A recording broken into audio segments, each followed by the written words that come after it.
Hey, shalom, shalom. Whoops, let me get this thing in. Coming up, moving up.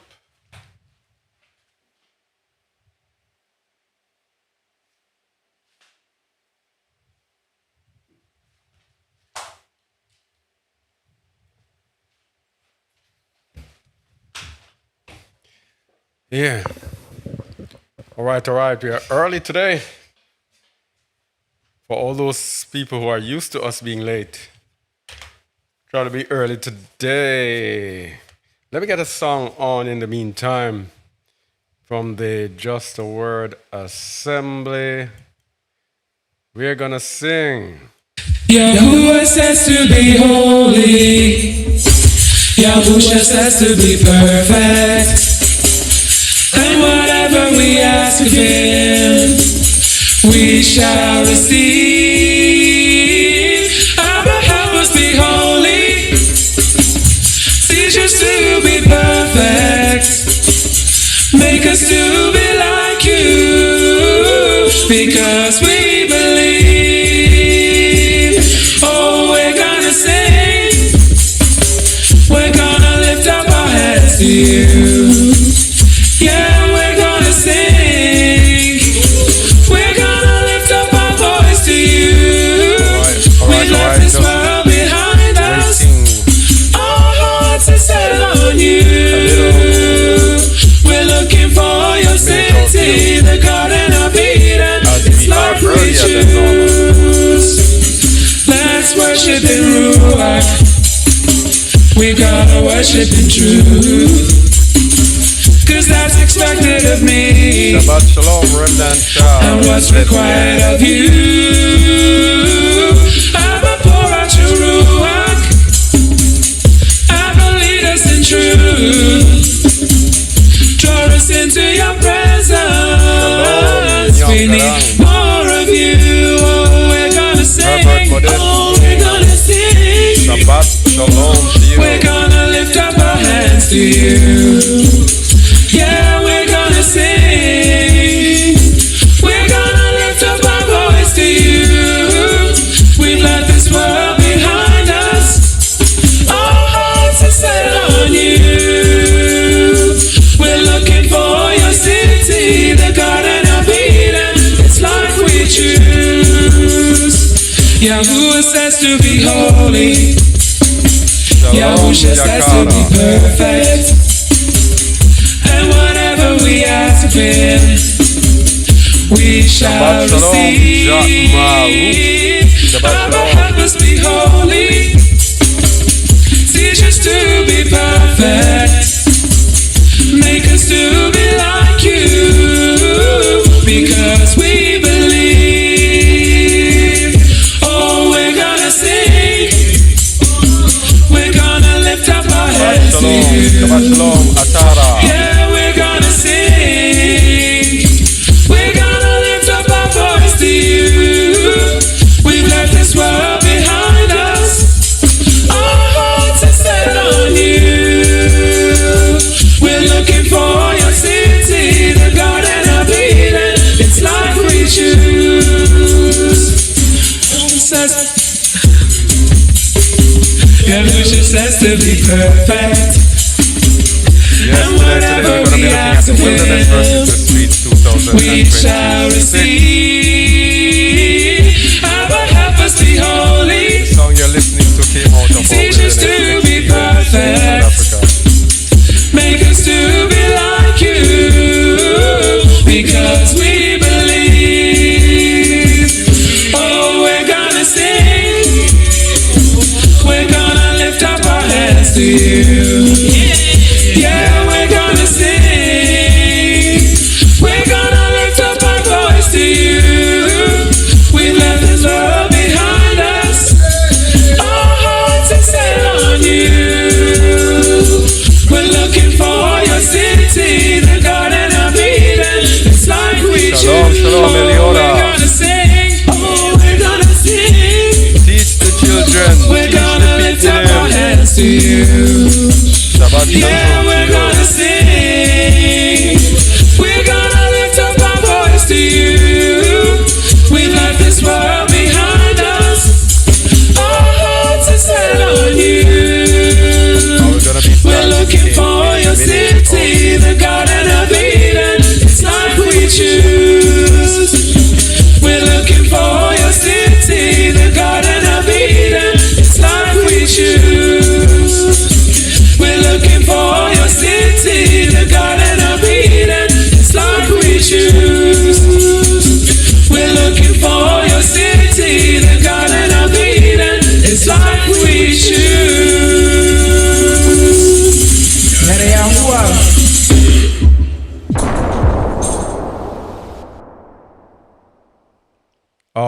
all right.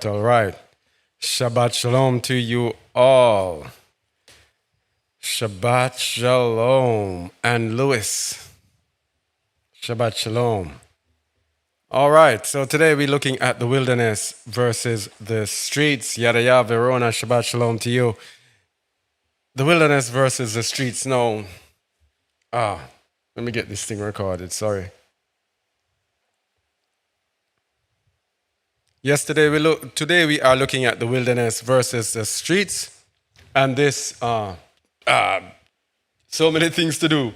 I need to get it on the radio, on Jaw Radio. Let me get it on.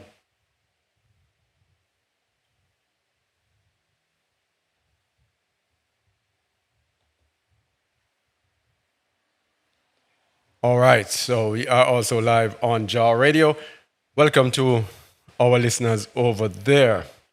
Shabbat shalom, Janelle. Shabbat shalom, Laronia. All right.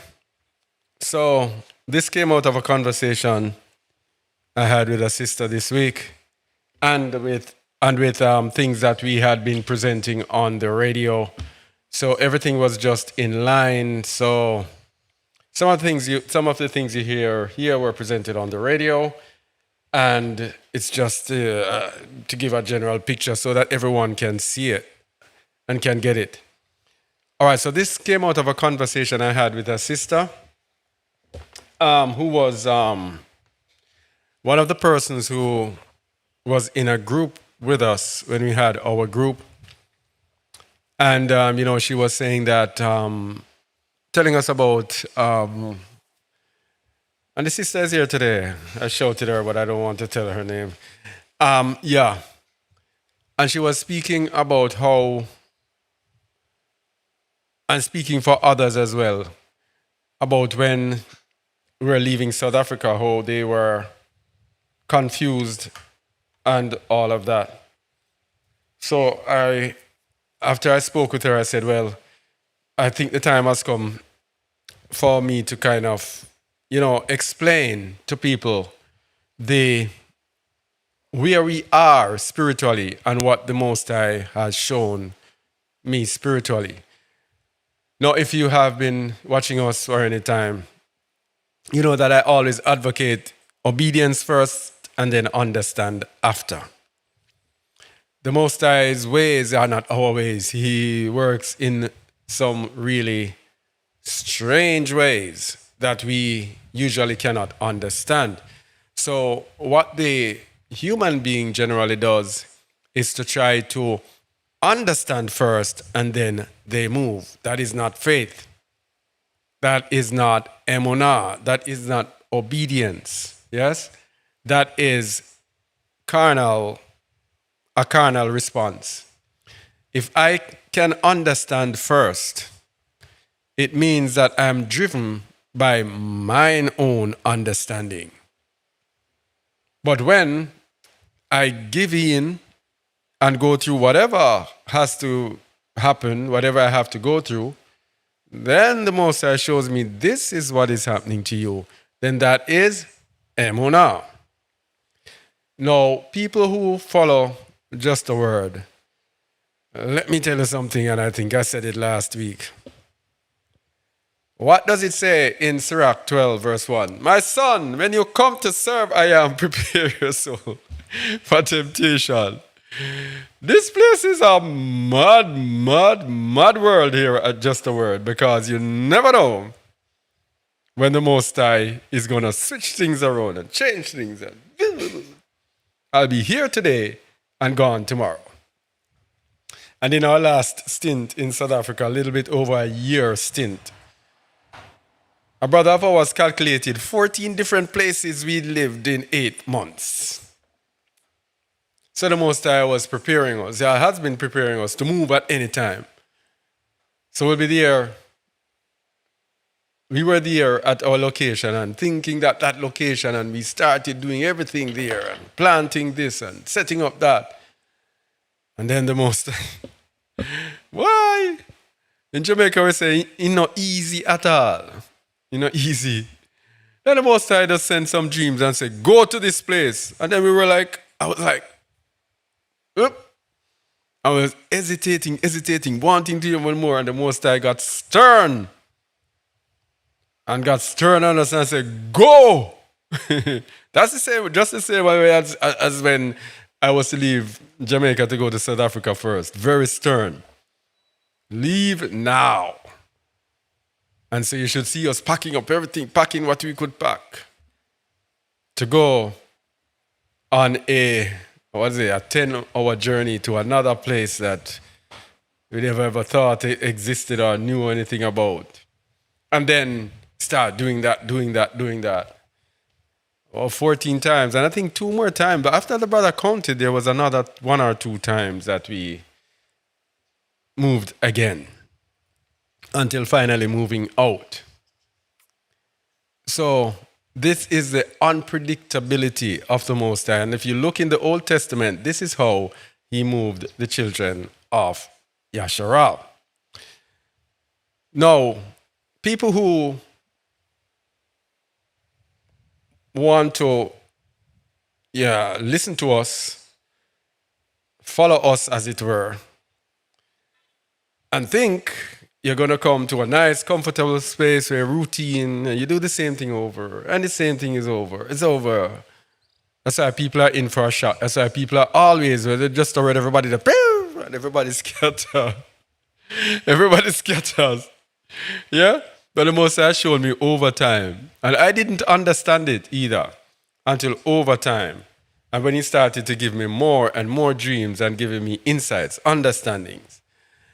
Because when I was to come to Jamaica, the dreams started coming. About a couple of months before, the dreams started coming. And then all of the dreams shifted to everything about Jamaica, people in Jamaica, teaching people in Jamaica, this with people, helping people doing this, showing people, preaching to people, this and that. And there were people that I knew. And it was nonstop. And then I knew that, it's going to be time to go. But I never wanted to go. So I was in denial.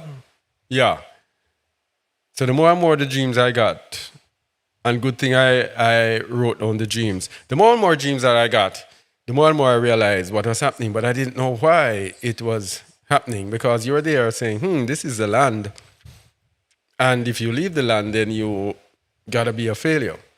And then he started to give me the dreams and showing me this next phase, that this phase here is the phase where you go out to gather the people. And he brought me to Isaiah 66:19. I will send those that are escaped of them to the nations and to the isles that are far off. Then I got the understanding. Yeah? But we're going to look into it some more so people get an understanding exactly, or you should get an understanding of exactly what happened and how this process works. Where we are now, what we should be doing now, and what about the wilderness? We're also going to look about the wilderness. Some people are thinking about, fleeing to the wilderness. What about the wilderness?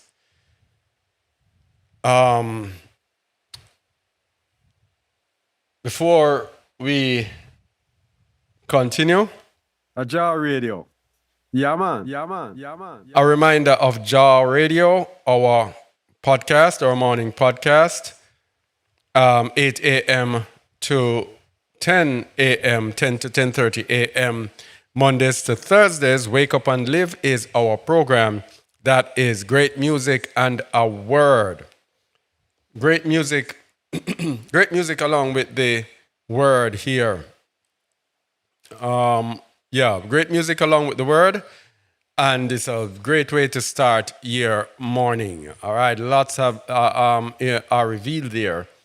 And it should really start your day on a great note. All right, so as we said before at the beginning, the Most High's ways are not our ways. His ways are different from ours. Yeshayahu, Isaiah 55, verses 8 to 9 says, "For my thoughts are not your thoughts, neither are my ways, neither are your ways my ways, saith I am.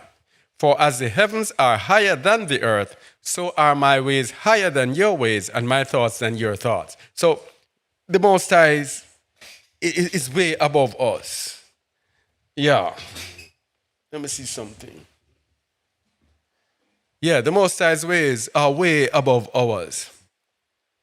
And we always seem to think that things must go how we think it goes.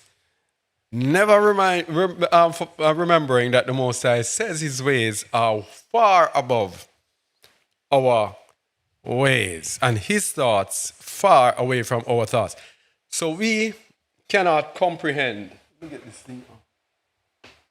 Yeah, we cannot comprehend the Most High's ways. We cannot. And so,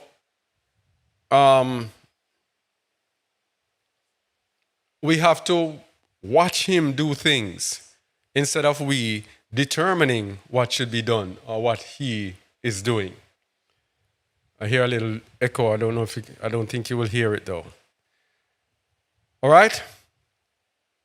So let's look at the end game, the real end game for these days, for these times. Let's go to Ezekiel 37, verses 16 to 28. Just want to just read out the end game. The end game is the awakening of the whole house of Yasharal, the dry bones coming together to put on flesh. That is the times in which we are in. "Moreover, thou, son of man, take thee one stick and write upon it for Judah and for the children of Yasharal, his companions. Then take another stick and write upon it for Yosef, the stick of Ephraim, and for all the house of Yasharal, his companions. And join them one to another into one stick, and they shall become one in thine hand." So the end time game is the unification of the whole house of Yasharal, the whole 12 tribes that are scattered all over the world. "And when the children of thy people shall speak unto thee, saying, Wilt thou not show us what thou meanest by these?" Where is sound coming from? "Say unto them, Thus saith, I am who I am, Elohim. Behold, I will take the stick of Yosef, which is in the hand of Ephraim, and the tribes of Yasharal his fellows, and will put them with him, even with the stick of Yehudah, and make them one stick, and they shall be one in mine hand. And the sticks whereon thou writest shall be in thine hand before their eyes. And say unto them, Thus saith I am who I am, Elohim. Behold, I will take the children of Yasharal from among the heathen, whither they be gone, and will gather them on every side and bring them into their own land. This is the end game. So I tell you, our training was for this, for gathering. And I will make them one nation in the land upon the mountains of Yasharal, gathering to take them back. And one king shall be king to them all. And they shall be no more two nations, neither shall they be divided into two kingdoms any more at all. Are you hearing an echo or something, or a double something? Let me know, please. Neither shall they defile themselves any more with their idols, nor with their detestable things, nor with any of their transgressions. But I will save them out of all their dwelling places wherein they have sinned, and will cleanse them. So shall they be my people, and I will be their Eloah. So it's a gathering and a cleansing. So it's a gathering in righteousness, for righteousness. And David, my servant, shall be king over them, and they all shall have one shepherd. They shall also walk in my judgments and observe my statutes and do them. So we gather them to Emmanuel, David, my servant. So this gathering in the end is gathering people to Hamashiach. To Hamashiach. And they shall dwell in the land that I have given unto Jacob my servant, wherein your fathers have dwelt, and they shall dwell therein, even they and their children and their children's children forever. And my servant David shall be their prince forever. Moreover, I will make a covenant of peace with them. It shall be an everlasting covenant with them. And I will place them and multiply them and will set my sanctuary in the midst of them forevermore. Was it last week we dealt with what? Shalom or peace. So this end time is this end time covenant of peace. Remember, we dealt with peace last week and the week before. We dealt with joy. Joy, peace, and happiness in my soul. My tabernacle also shall be with them. Yea, I will be their Alua, and they shall be my people.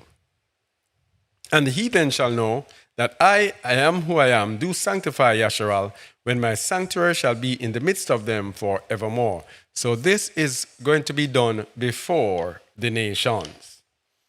It's going to be done before the nations. This is a time when people will see great works from his people, and the nations will know. All right? Now, what is happening even before our eyes is this strange salvation. Strange salvation. In religion,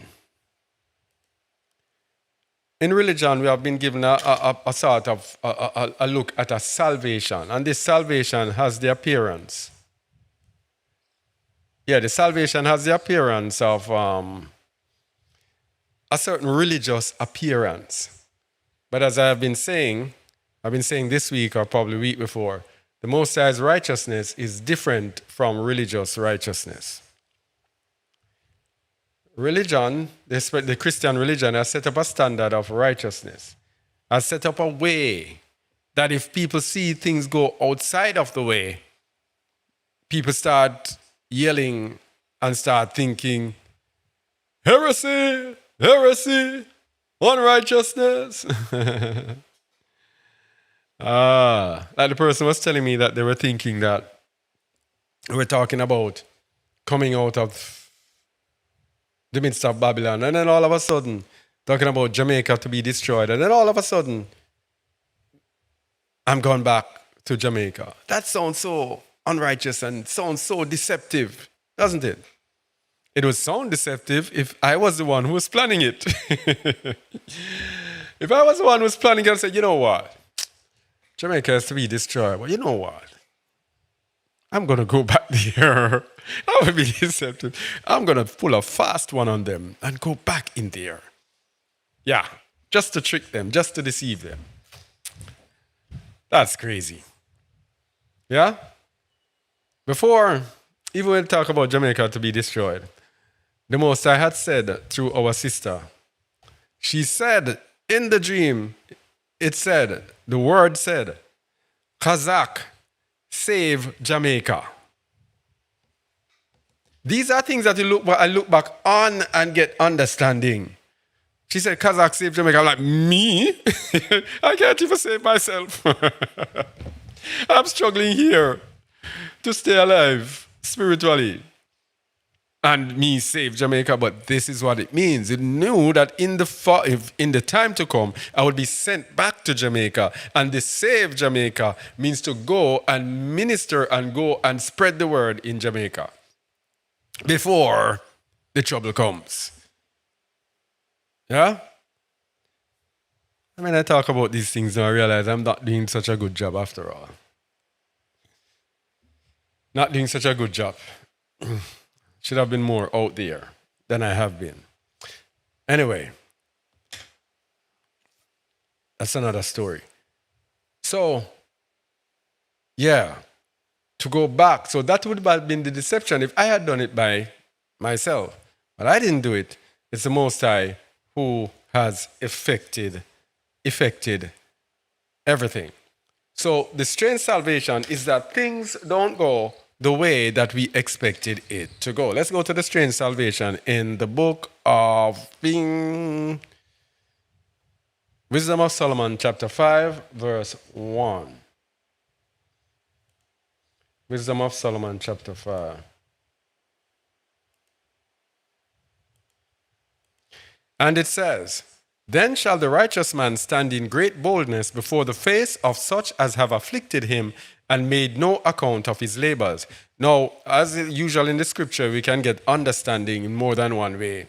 This refers to the people like who enslaved us, etc. But it also refers to these modern times because it says, made no account of his labors. So, for example, we will have people here who are laboring in the field, like myself, yours truly, laboring, and people look at it, foolishness. Yeah, he's an unrighteous person. He's this and he's that. They'll see me here and just a word and they're singing and everything and no, he's unrighteous. Made no account of his labors. So whatever he's doing, don't listen to him. Fallacy. The Most High's righteousness is different from religious righteousness. When they see it, they shall be troubled with great, terrible fear and shall be amazed at the strangeness of his salvation, so far beyond all that they looked for. So the true salvation is going to be a shocker to many because, and this is what I am finding out, I've been finding out in the past month or so, is that it's going to be it's strange. It's strange. And in my dialogue with people on the road, and in my dialogue with people and dreams that I get about people, interactions with the people, revelation, I'm like, but these people don't know or understand anything. But it seems that the Most High has this favor on their lives. And I'm like, and I see more and more and more and more. More and more and more and more. And you would say this person is in unrighteousness. Anybody will look at it, and even people are looking and saying this person is unrighteous, and what the Most High is showing me and showing her or him that there is favor on his life. And people would look at the Most High and say, oh, that person is condemned. You would be surprised. It's a strange salvation. It's going to shock many. It's going to shock many. This is it right here. It's going to shock many. The people who the Most High chooses, because it's about the heart, which is really the mind. It's about the heart. That's what the Most High looks at, not on our religiosity. That's not what he looks on. Our rituals and our self-justifications. And they, repenting and groaning for anguish of ruach, shall say within themselves, this was he whom we had sometimes in derision and a proverb of reproach. We fools accounted his life madness and his end to be without honor. You see this? This is what's going to shock all of the people out there who don't understand this thing. We counted his life madness and his end without honor. We condemn them. And I know many people have condemned me at several steps along the way. It's okay because we didn't understand. I didn't even understand myself. No, you can get an understanding. The Most High's ways is not our ways. How is he numbered among the children of I am, and his lot is among the saints? You see? It's a shocker. And this is what the Most High is revealing to me. I'm saying the same thing that, this person here. No, sir. And this person, some of them in Christianity and blinded in Christianity, but still, favor is upon them. His ways are not our ways, neither our ways his ways. Yes. How is he numbered among the children of I am, and his lot is among the saints? Therefore have we erred from the way of truth, and the light of righteousness hath not shined unto us, and the sun of righteousness rose not upon us. So we are looking at a different way of righteousness, because we're not judging according to righteous judgment. We are judging according to what we see, what we hear, what we smell, what we touch, what we taste, what we feel. I don't know if I got the 5 of them. But we are judging according to the 5 senses. We are not walking in the Ruach. We are not walking in the Spirit. Yes? We are not judging according to the heart. And for that reason, we are going to be astounded on that day. Therefore have we erred from the way of truth, and the light of righteousness. No, I did that already. We wearied ourselves in the way of wickedness and destruction. Yea, we have gone through deserts where there lay no way, but as for the way of I am who I am, we have not known it. So we have gone through a whole lot of things, thinking that we are in the way. And now, finally, in the end, they realize that we never really knew the way of the great I am. Yeah? Let's go. It's a journey here. We're going to see and understand my journey. And the reason I show this for myself, of course, is because I am leading people. And I cannot be leading people blinded, not understanding what is happening. I am here to teach. So I'm here to give at least a basic understanding, to explain to people what the Most High is doing with me, so they will understand, so that they will not be deceived. And in understanding, the Most High is showing me the way. And if you understand the way that I'm going, then you will understand the way that you should go. Or also understand if you are going the wrong way, or if you are on the right path. All right? It's not about me. It's not about me. All right. So remember that the Most High, He knows all things, right? But has not given us power to know all. He knows all, but has not given us power to know all. Let's go to Sirach 42. I'll tell you what we mean by that. Sirach 42:17. So the Most High knows all, but has not given us power to know all. So that is why when we go along the way, we appear to be stumbling. We appear to not know where we're going. Like, He has to be the one who gives us His secrets. He is the one who keeps things from us. Surely thou art an I am who hidest thyself. He hides himself from us, and then He is there doing things, effecting things with His servants, and He would have to be the one to explain it. But we think we can see, hear, smell, taste, touch. Let me say, see, hear, touch. See, hear, touch, smell, taste. Yeah, I got it. Yeah, those things we want to use to judge the Most High. But Sirach 42:17 says, I am who I am hath not given power to the saints to declare all His marvelous works, which the Almighty, I am who I am, firmly settled. That's whatsoever is might be established for His splendor. So the Most High has set everything so that whatever is might be established for His splendor. So that is why sometimes we have to be shut out, because if we know too much of everything, we might be doing it for our splendor. Or it might have the appearance that it is to our splendor.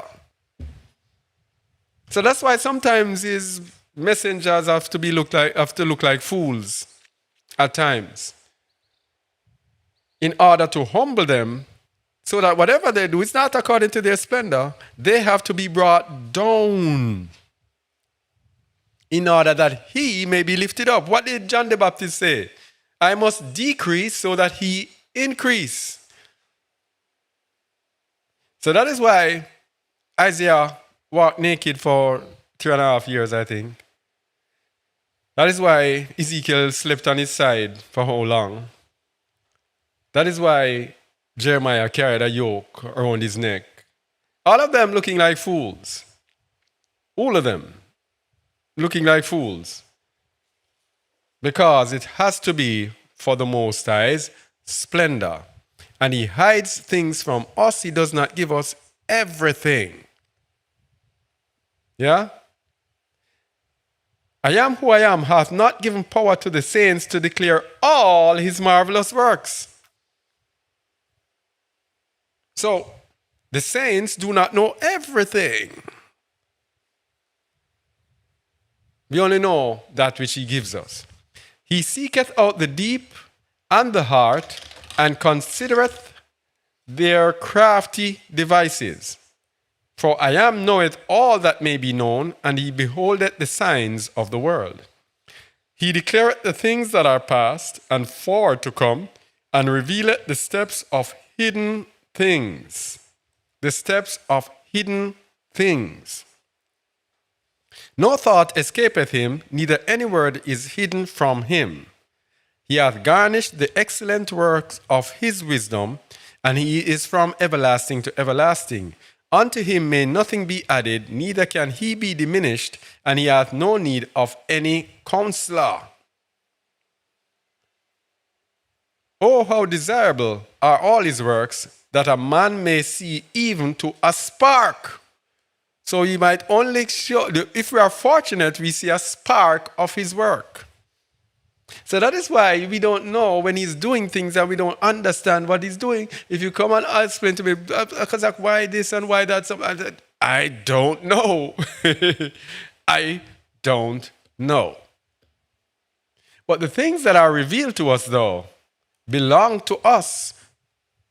We have to check the things that are revealed. Deuteronomy 29:29. The secret things belong unto I am who I am, or Elohim. But those things which are revealed belong unto us and to our children forever, that we may do all the words of this law. So the law that was given to us, whatever is given to us, the law and the prophets and the New Testament is given to us forever, because they have been revealed. A reminder of our morning program, Wake Up and Live, 8 a.m. Eastern Time to 10 a.m. Eastern Time. It sounds like some commercial entity, doesn't it? But we want people to listen to that program. We want that program to grow, because we believe there's a lot of food in the morning that people could be partaking of. 8 a.m. Eastern to 10 a.m. music and a word. All right. So, the most I am, the great I am, is so complex. How can we search him out? So we as believers, we are sitting expecting things to remain bam, bam, bam. When things go out of the way and looks out of ordinary, we freak out. We freak out.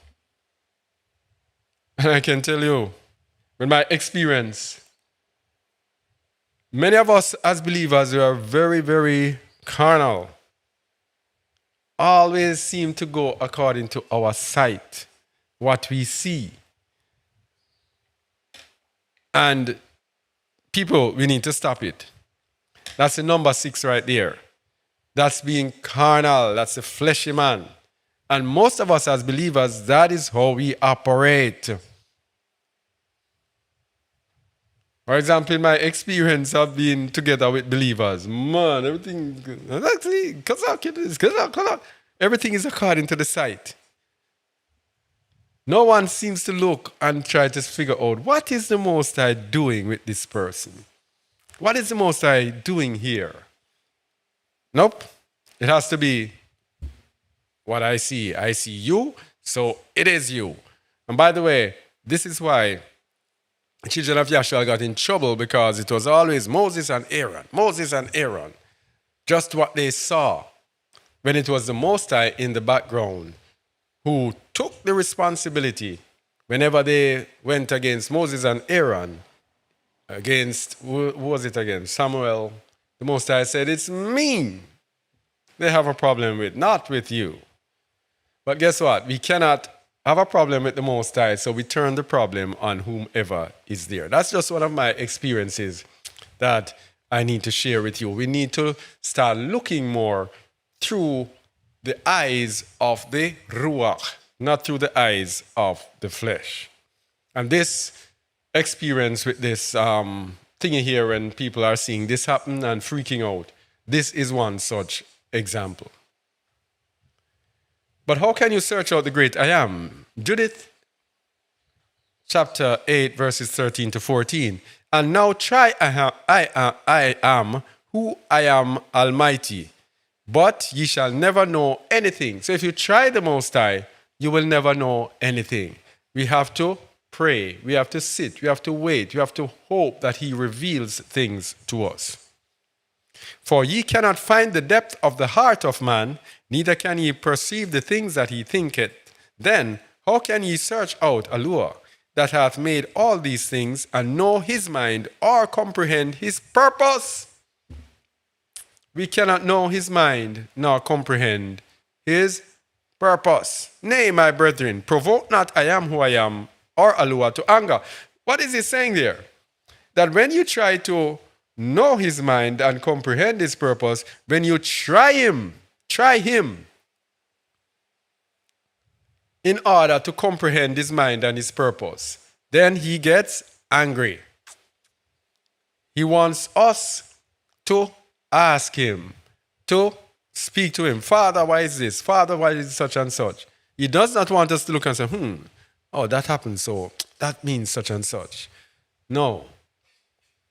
Not calculating it out of our carnal mind. Of course, there's discernment, which he gives, of course, which is something different. So the Most High reveals his secrets. So that is why we need to pray and supplicate ourselves before him, so that he reveals his secrets to us. His secrets are subject to... I asked if you're hearing an echo. I don't know if people replied. Oh,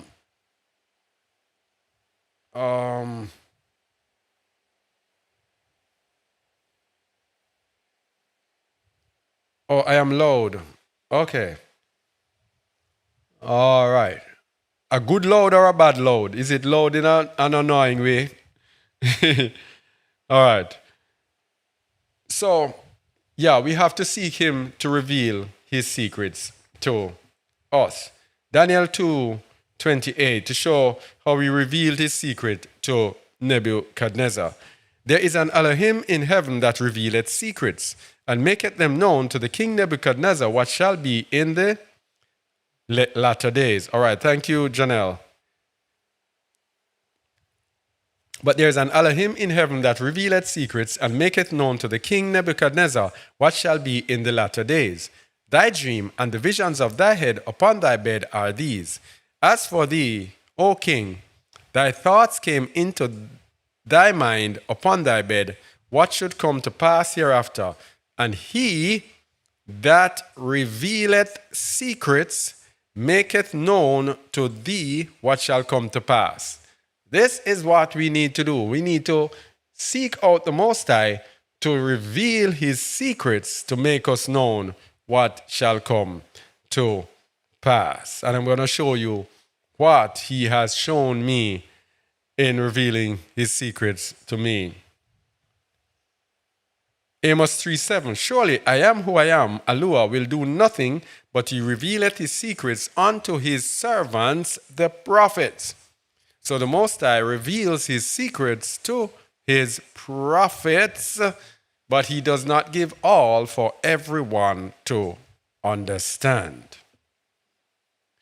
So because of this, we must search for him with all our hearts. Jeremiah 29:13, and ye shall seek me and find me when ye shall search for me with all your heart. With all your heart. We have to seek him with all our heart. And why do we seek him? We seek him to know his will so that we can understand what is happening. So let's look at the importance of knowing the will of I am who I am. The sealed book of Ezra, chapter 24, verses 1 to 9. We cannot search him out. We cannot understand his mind. So we must search for him with all our hearts, and we search for him with all our hearts so that we can get to know his will. So let's go to the sealed book of Ezra, chapter 24, verses 1 to 9. And that is, where is it? Page 55. Page 55. Let me get the page. How do I get this thing here? Okay. Page 55. That's what I said, 55, yeah. Verses 1 to 9. 24, 1 to 9. And it says, Elohim blesseth men with many things, but yet they thank him not. Okay, hold on, let me get a cushion here. Hold on, please.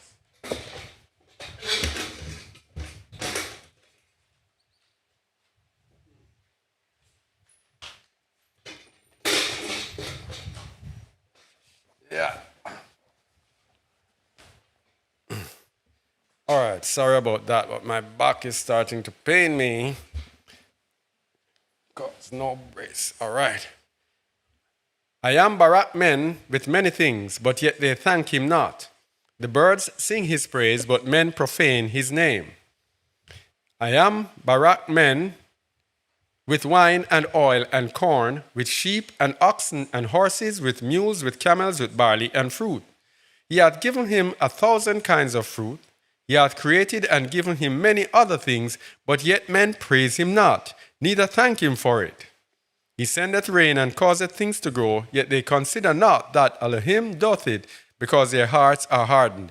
And this is what we go about today. When you look out in the world and you see people going about their business and it's all about money, money, money. Many don't even have time to think or even to talk about the Most High, because their hearts are hardened. It's up to us, it's our job to try to soften those hearts, to try to pick at those hearts to see if they will receive.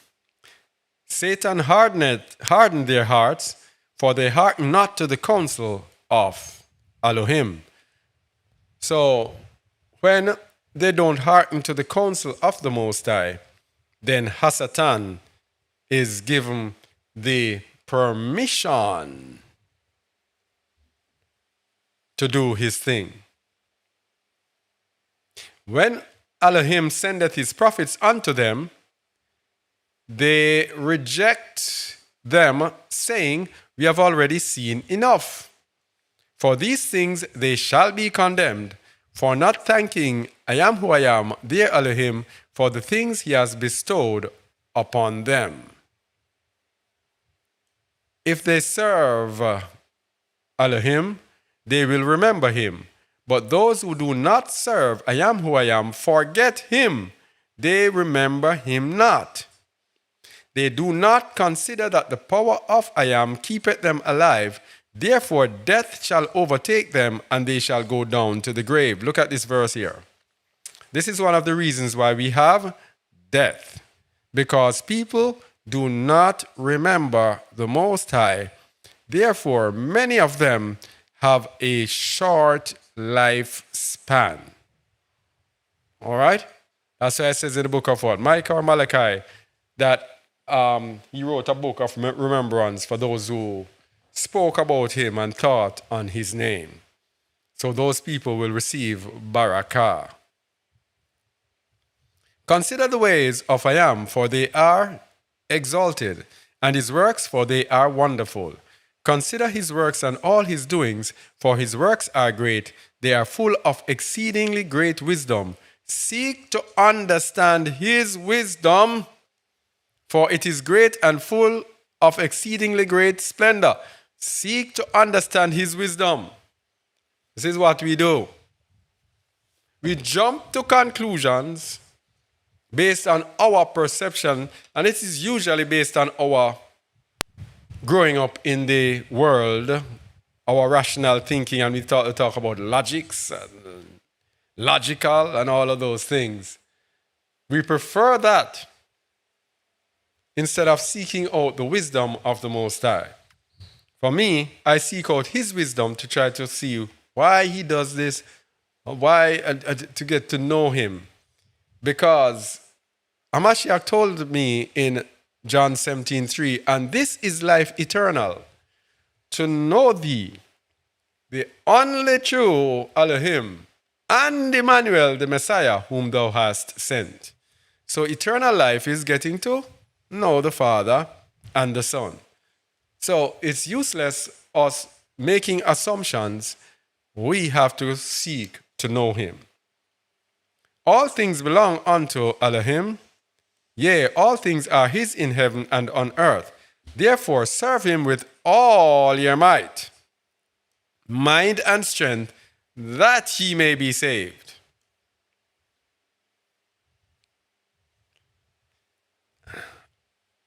Elohim speaketh the truth, therefore ye must speak the truth.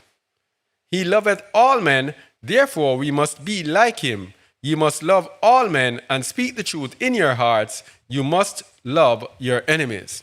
So this phase here requires this.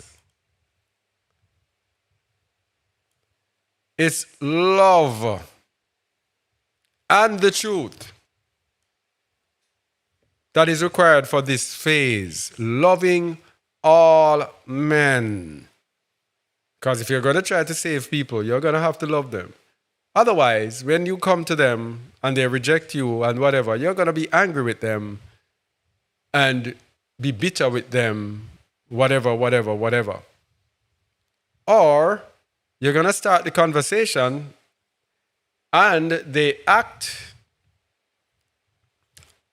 I wouldn't say act, and their behavior is one of showing disdain and disrespect, whatever, to you, and you start to get annoyed and irritated.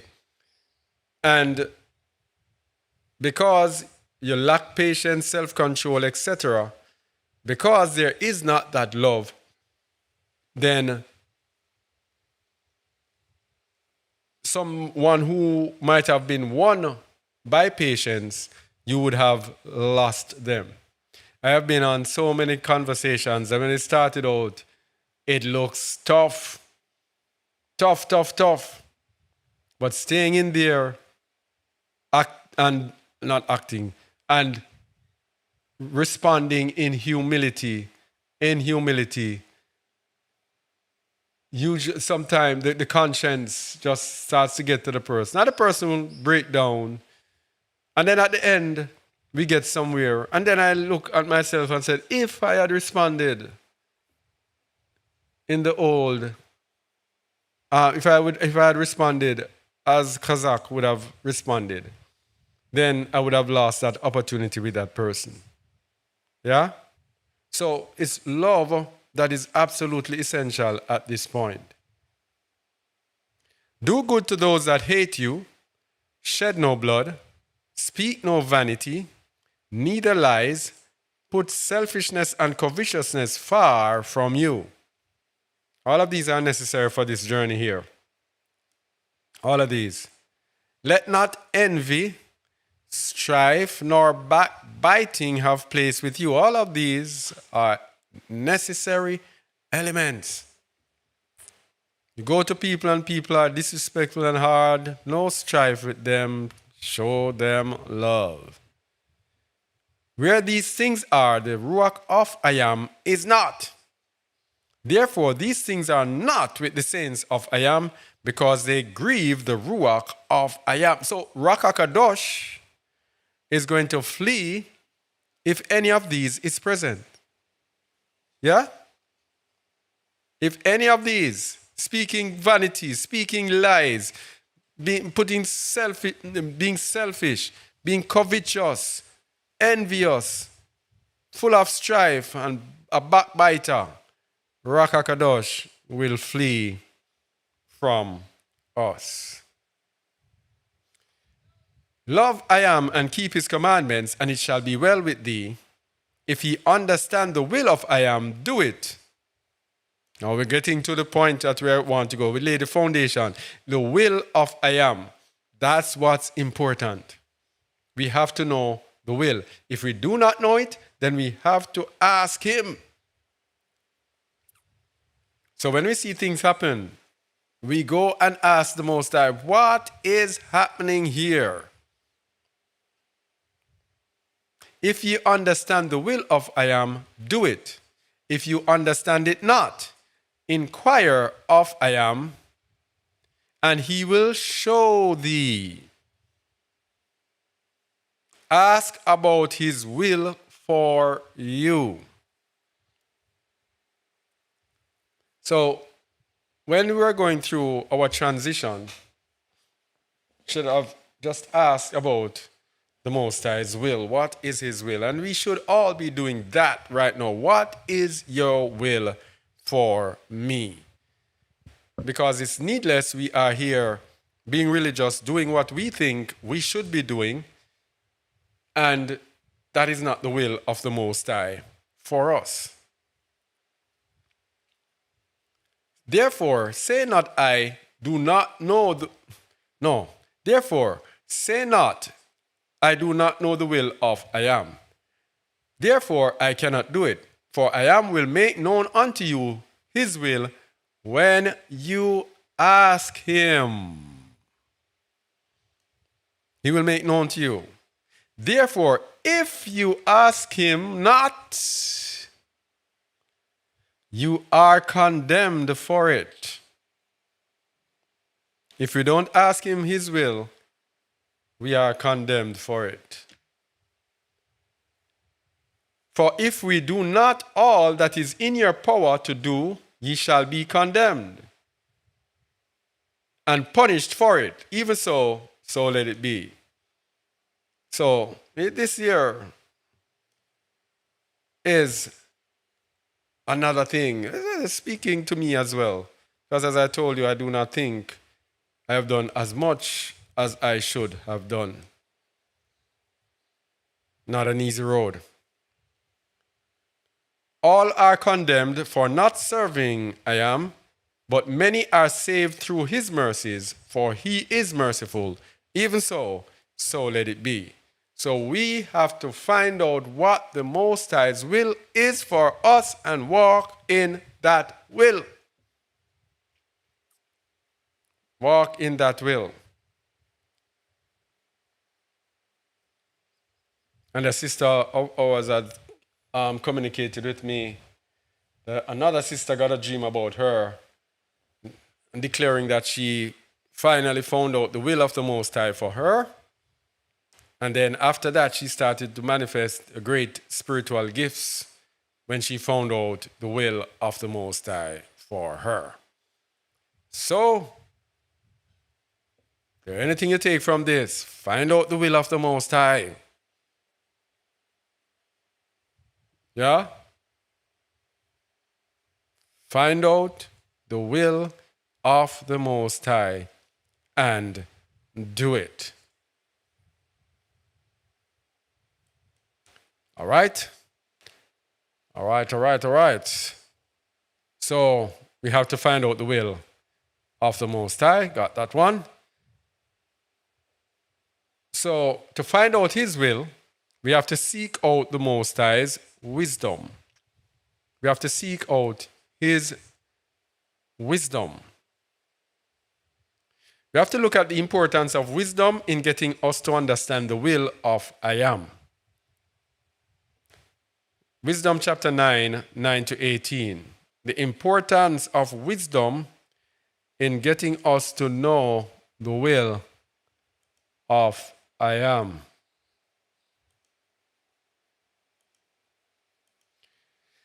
All right, here we go. This is Shulamah or Solomon speaking. And wisdom was with thee, which knoweth thy works, and was present when thou madest the world, and knew what was acceptable in thy sight, and right in thy commandments. O send her out of thy set-apart heavens, and from the throne of thy splendor, that being present she may labor with me, that I may know what is pleasing unto thee. When wisdom is present with us, we will know what is pleasing to the Most High. We will know what His will is. For she knoweth and understandeth all things, and she shall lead me soberly in my doings and preserve me in her power.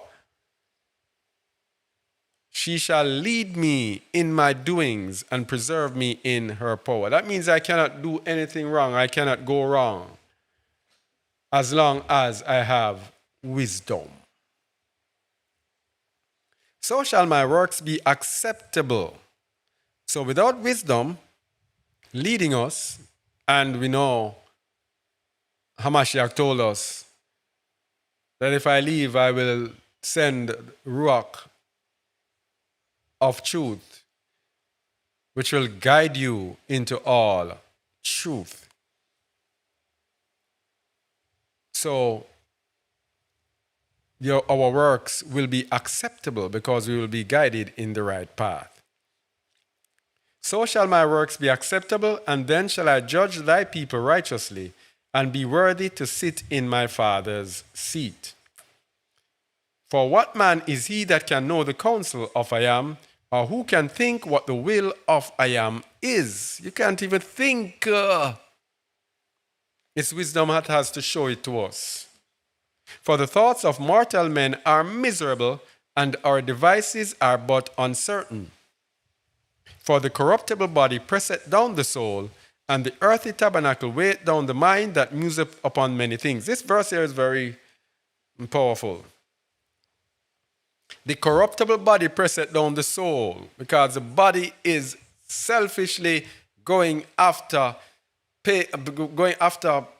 empowerment over the entire body, soul, and spirit, and the conscience. Yeah? So it is pressing down the soul, so the soul cannot rise up in righteousness.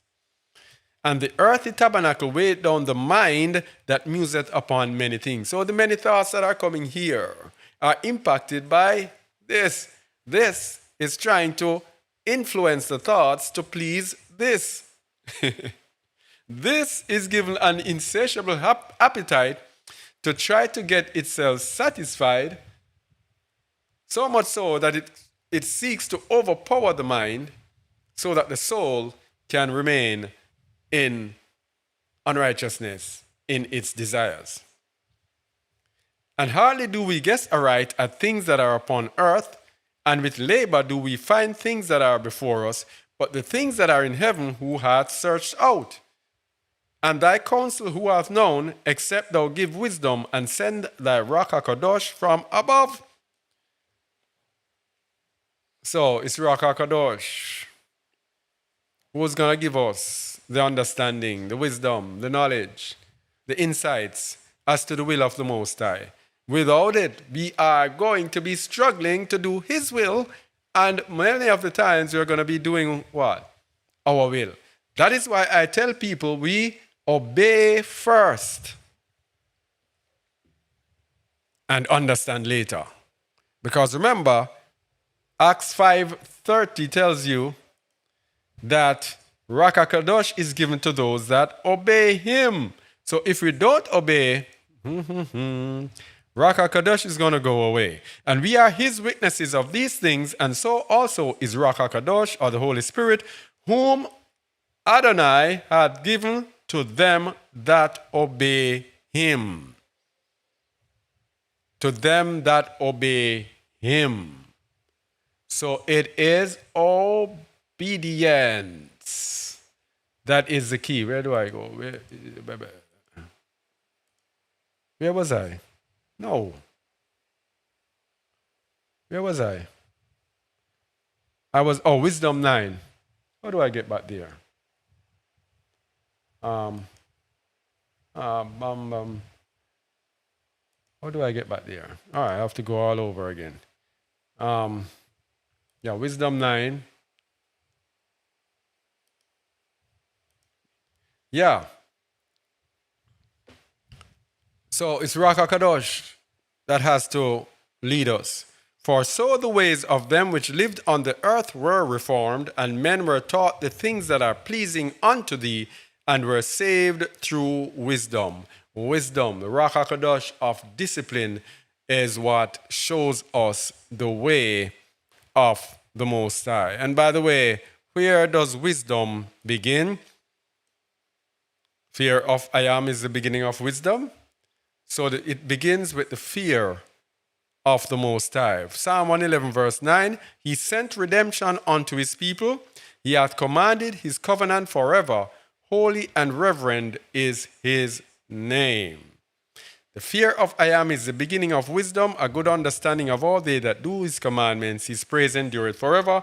We have to seek out wisdom, but wisdom begins with the fear of I am who I am.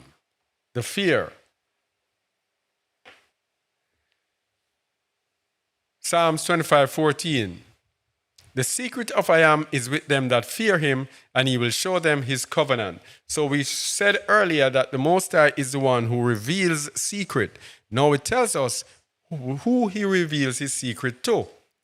Those who fear him. And remember, those who fear him are given wisdom.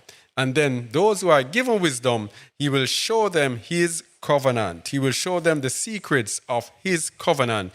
If they fear him, receive his wisdom and seek him with all their hearts.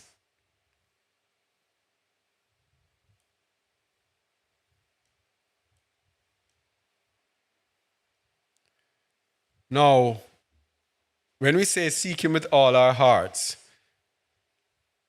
we have to know from where we seek the Most High. Many seek him through religion. That is and if there are any Christians or people just coming out of Christianity, that is a gross error because there's no perfect religion. The truth is not given in religion. Each religion receives a little truth. Yeah? And when they receive the truth, they refuse to go further because if they take the whole truth, then that would lay the church bare and that would let the pastors not have control over their flock. It would show up so many errors with the church system that it would be like the pastor would be standing there and telling, oh, this church, this is foolishness. It would be like he's doing that if he was to tell you all the truth. So there is no religion that has all the truth. So in the book of the Third Testament, page 71, verses 26. Let me get there, please. The Third Testament, it says there are many paths that are open before men, but there is no perfect religion. Let me go to page 71.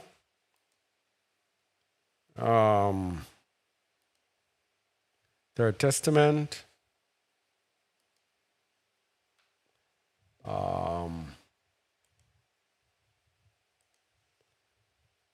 What did I say? Page 71?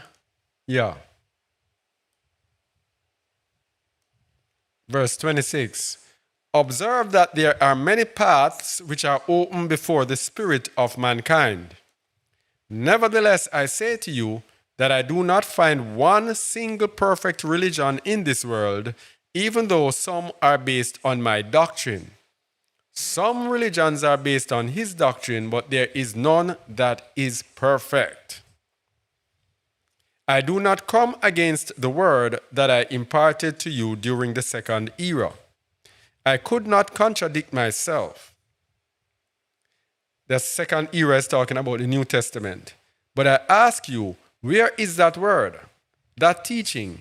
I seek it within the heart of mankind, and I cannot find it. So the New Testament teaching is not in the heart of men. And of course, because men, as I said, in religion have tried to sidestep this New Testament teaching. For example, in Christianity, they took the Messiah, instead of trying to walk as the Messiah walked, they walked as their church says they should walk, and then took the Messiah and worshipped him, thinking that by worshiping him, they would impress the Most High to overlook their errors. Yeah? It has been kept in old and dusty books, and there are still some among mankind who have dared to adulterate it. That's why I say to you that I cannot find among you a perfect religion. Because instead of love and charity, humility and justice, here's what is important, I only find rituals, traditions, and vanities. Lots of suffering and ignorance. But these are errors that do not reach me.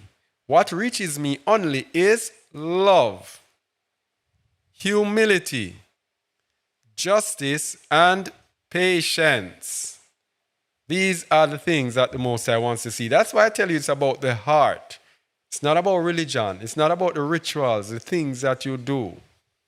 It's about the heart that produces good works out of a good heart. He who loves practices my doctrine. He who feels the affliction of his fellow men suffers for them. So this is what we have to, this is where we are at today. He who feels the affliction of his fellow men suffers for them. This is where we are at this moment. To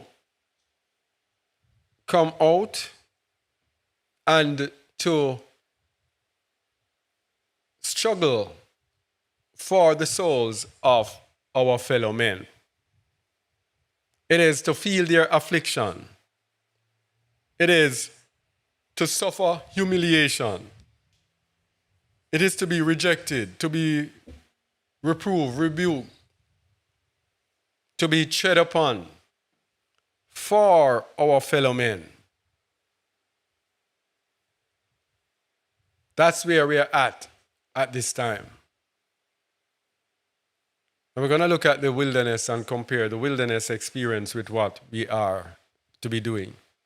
He who feels the affliction of his fellow men suffers for them and comforts them is my disciple. Is my disciple. I want to read it again. He who loves practices my doctrine. He who feels the affliction of his fellow men suffers for them and comforts them is my disciple. He who teaches virtue with deeds with his own life is a teacher. He who truly loves his own brother is my worthy son. That verse there is so powerful, so many things in it. He who teaches with virtue with deeds with his own life is a teacher. He who truly loves his own brother is my worthy son. He who knows my law and conceals it cannot be called my disciple. He who knows my law and conceals it cannot be called my disciple. So this is why at this time, the time that we are in is not the time to be concealing his law in this end time. It is a time to be doing this. Verse 27. That's where we're at this time. He who knows my law and conceals it cannot be called my disciple. He who proclaims my truth only with his lips and not with his heart is not imitating me. Man, this book here has some powerful jabs. Like it's He who proclaims my truth only with his lips and not with his heart is not imitating me. He who speaks of love with his deeds proves otherwise is a traitor to my lessons. Why, this is tough. It's not an easy road. He who speaks of love and with his deeds proves otherwise is a traitor to my lessons. Wow. That is powerful.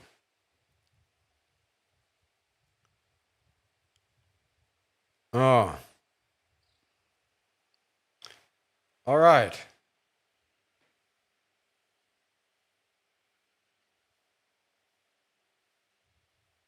Yeah.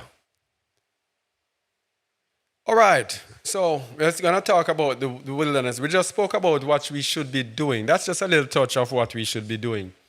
We want to speak about the wilderness now because remember, this whole teaching is about getting people the understanding, especially those who have listened or who were listening to us. Is it the Third Testament on the website? Man, every time I say I'm going to remember to put it on, I have to remember to put it on the website. Because I think there are different versions of it. I found this version very powerful. Can someone remind me when I'm finished to do it? Can someone remind me to put it on the website? I think I have another book as well to put there. Please remind me to put it there when I'm finished so I can do it immediately. So you can have it. Yeah. Where was I again? Yeah. So, the wilderness. Now remember, we told people, I think we told them I think we did Flee Out of the Midst of Babylon 2026, that video. We explained to people that the Most High showed us that we were in a school. The Most High called us in 2022.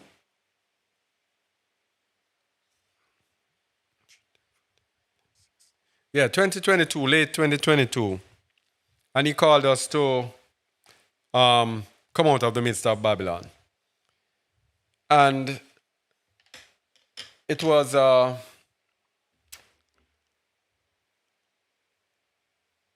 we came out and we were gathered together to try to make it short. And we went through different experiences. At that time, we didn't know that it was school. It was a learning process. And I think one person told me during that time, one sister told me during that time and said that you are just here for the teaching. This was a person that the Most High had sent to tell me maybe from about 2015 to give me a lowdown on what the calling was about. And she said that you are being trained. And little did I know that it would actually truly come to pass. So after a time, he started to show us. We went through different experiences, a real difficult time. But I guess for everyone who went there, can tell you it was a difficult time because it was school. But after near the end, he started to show me graduating and showed other people as well us graduating. And then we realize this is school and we're having graduation. Then when we realized it was graduation, people couldn't wait for graduation. Some people got real anxious to reach to the point as to when actually we were in graduation. Now, after when we reached to the point near the end of my sojourn in South Africa, the Most High gave me some dreams. Can I remember to get them on my head? Where are they? Where is that thingy? Where is it? Hold on, please.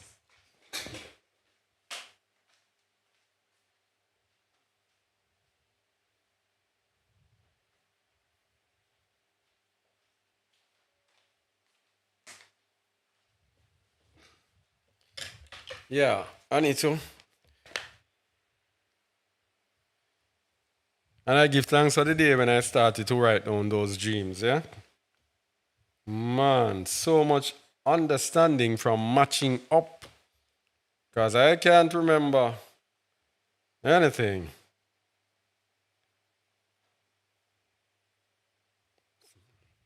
From a long time ago. So,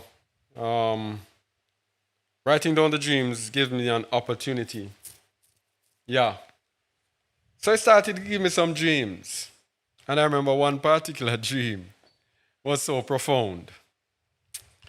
When I was in, and by the way, I'm giving my dreams. I don't like to give dreams because of the dream police.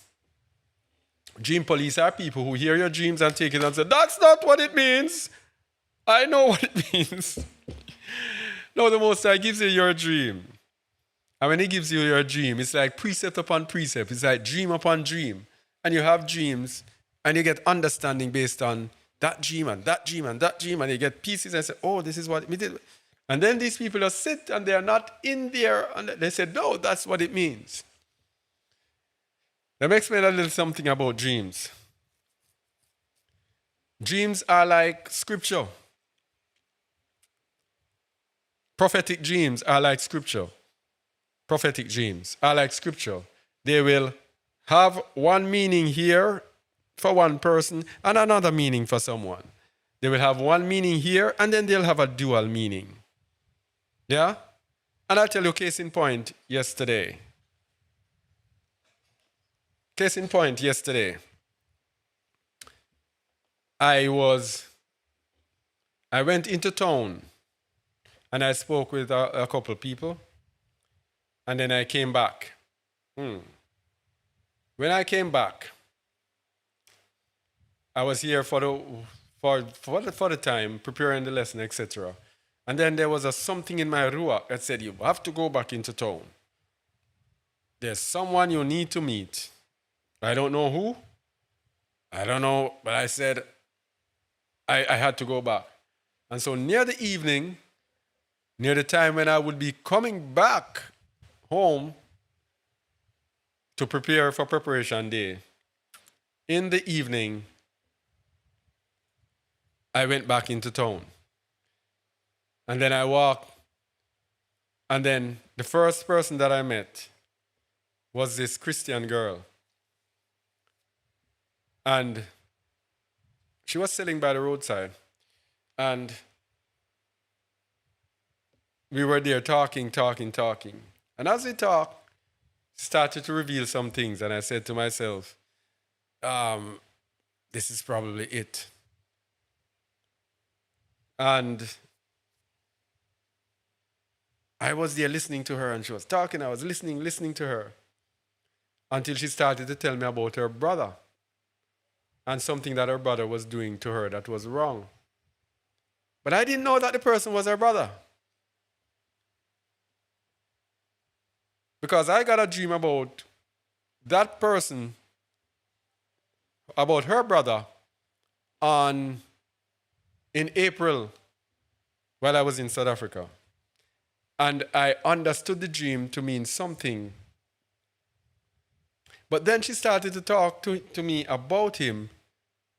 And then the dream started to make sense. So while she's speaking to me, I said, but wait, I had a dream about him. I said, really? And I went into my bag, took out the device, and I went to the dream. And when I read the dream to her, she was amazed. Now, that dream is for this situation. I said to her, that is why I came to Falmouth, because the dream is a very daunting dream. So he has to be warned. No, it had another meaning for me, but then here is the other meaning right now. You understand what I'm saying? That's what I'm trying to say to you. So do not try to cut down people's dreams, because, especially people in the prophetic, because people will have an understanding based on what has been given to them before. Understand? So we have to be very careful, because, you have to be very careful, because imagine blaspheming the Ruach. The Ruach gave that, and then we are saying that that is not so. That is not nice. So anyway, while I was somewhere in South Africa, and the meaning of the place, it was the second to last place where we were before we left. So we left there and went all the way across the country to the place where the airport was. So while I was at that place, I was upstairs on the balcony looking out. And in the place where we were, in the town where we were, there was a camping site further up the road. And I saw 3 Rastafarians walking with backpacks and barefooted, going to the camping ground. And then, after they passed, little after that, I saw 3 more Rastafarians with backpacks. That was 6 of them, 2 groups of 3, going to the camping ground. And the very same night, I think, I had a dream. And this dream was of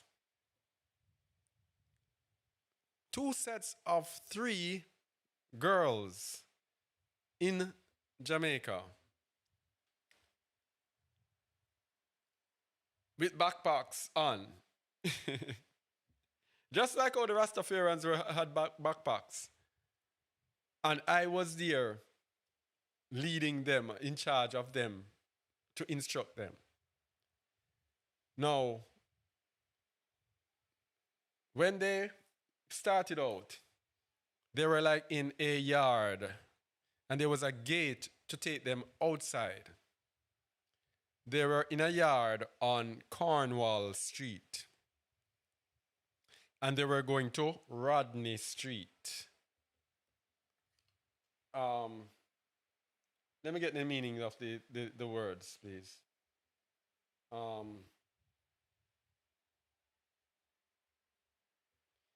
Yeah. They were on Cornwall Street. Now, right at Cornwall Street, this is how.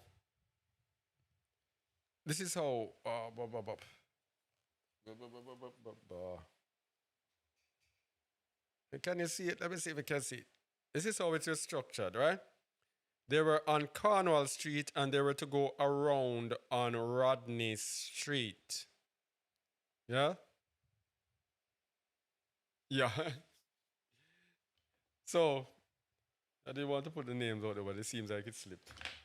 Anyway, a lot of people have that name. So, on Cornwall Street, there was a gate. There was a gate.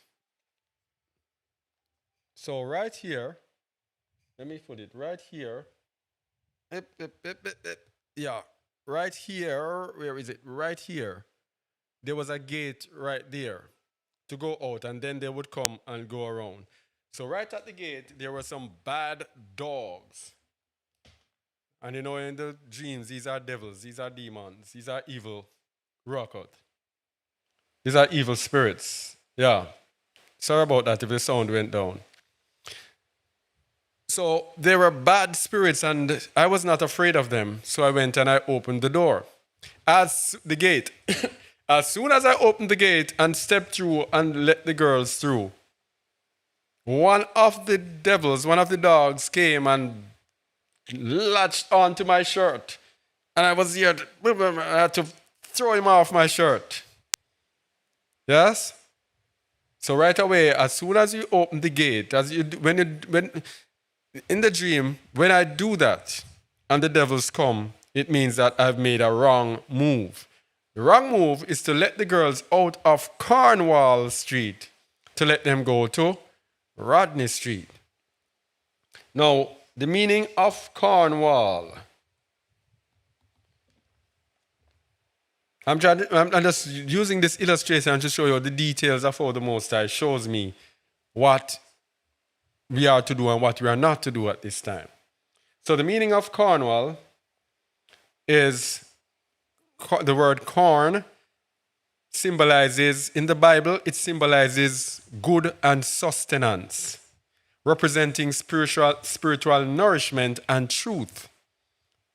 With the Most High, it is associated with the Most High's provision and blessings, illustrating the abundance and support he offers to his people.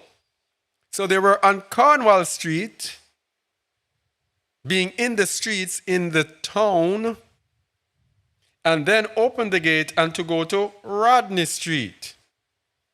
Rodney Street,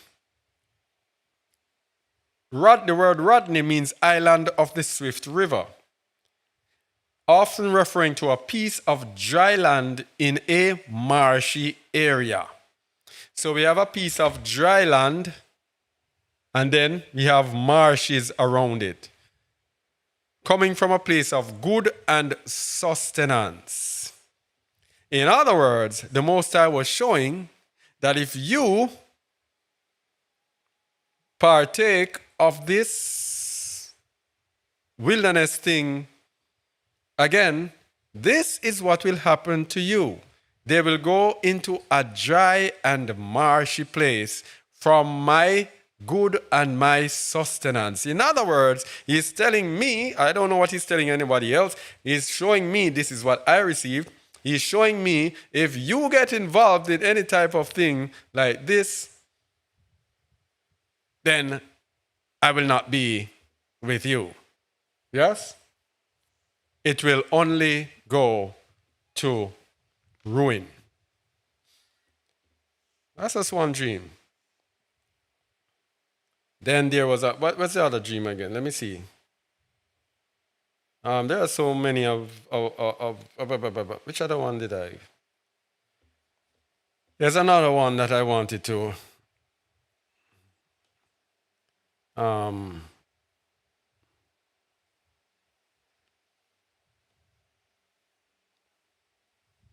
No, man.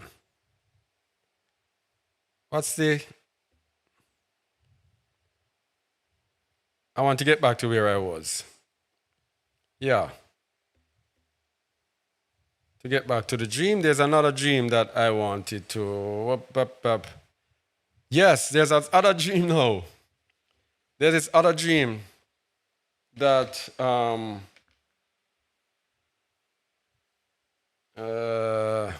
lots.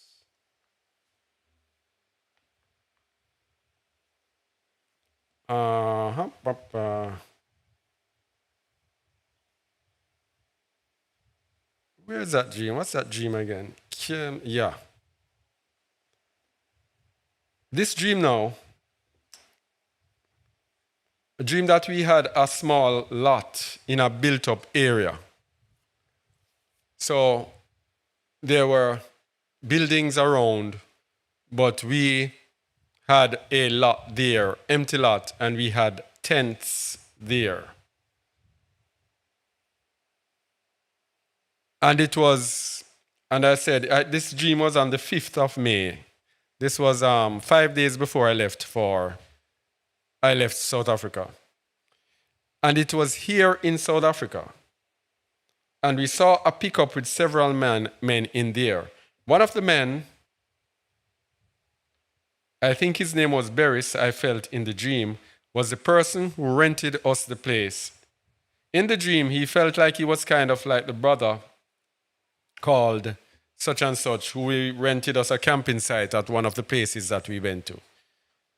He said hi when he passed, but then the vehicle passed and reversed, and I was there seated with someone in a vehicle right before the place where our tent was. They reversed and then they parked.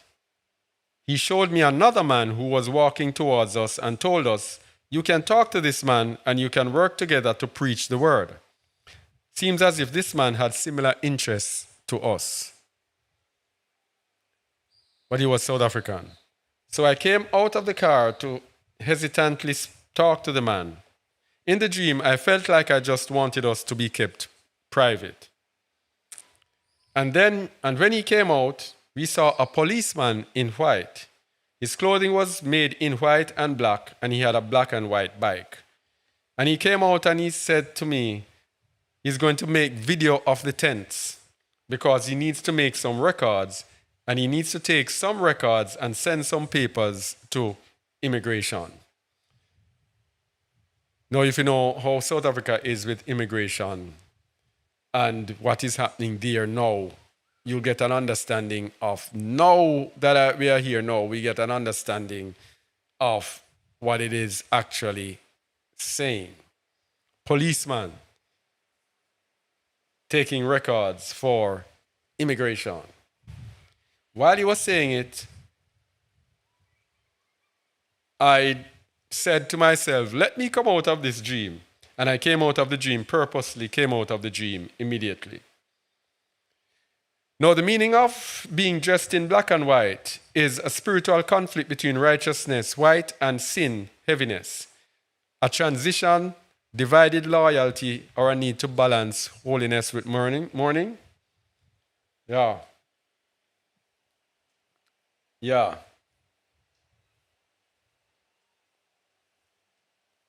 So, it often indicates a dark night of the soul where the dreamer is separating true identity from hidden, negative, or worldly issues. So, in other words, to me, it is actually showing that it says camping in tents was a temporary, transitory phase. It was a part of the school process. We learn to trust in I Am through the wilderness, but the time for that is over.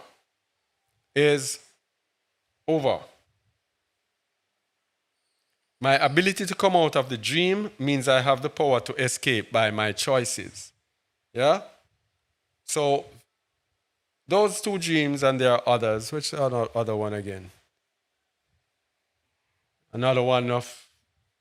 had another one of destruction coming while we were in the tents, and we had to escape to Princess Street, 23 Princess Street, which is the I am is my shepherd, I shall not want. And left the tent abandoned, and I had to leave the tent abandoned in order to be preserved. Yeah? So these dreams, and there are other things as well, let's give you a little of these dreams, is actually the Most High showing me that this is not the way we should be going. I should be going at this time. I don't know about another person. I'm just telling you about me. All right? Me. And yeah. So let's look at the way of John the Baptist versus the way of the Messiah. For John came neither eating nor drinking, and they say he hath a devil. The Son of Man came eating and drinking, and they say, behold, a man, gluttonous and a winebibber, a friend of publicans and sinners, but wisdom is justified of her children. Remember we said that we need wisdom to show us the will of the Most High? It is wisdom that shows us where we are. And wisdom is showing me that the John the Baptist phase is over.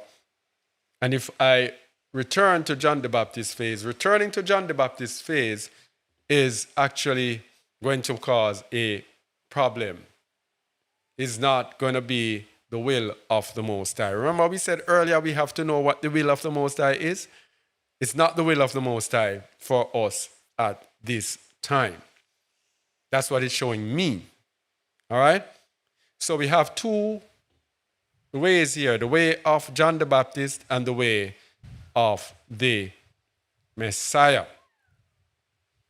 Now, what is the value of the way of John the Baptist? What is the value? Why was it necessary for us to go through the way of John the Baptist? Let's go to Books of the Nazarene, chapter 2, verses 13 to 15. Books of the Nazarene,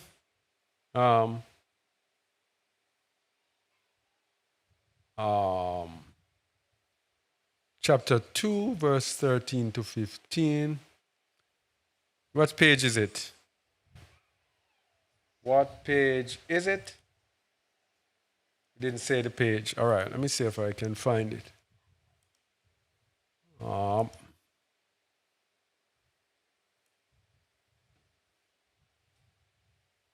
right, that's chapter 1.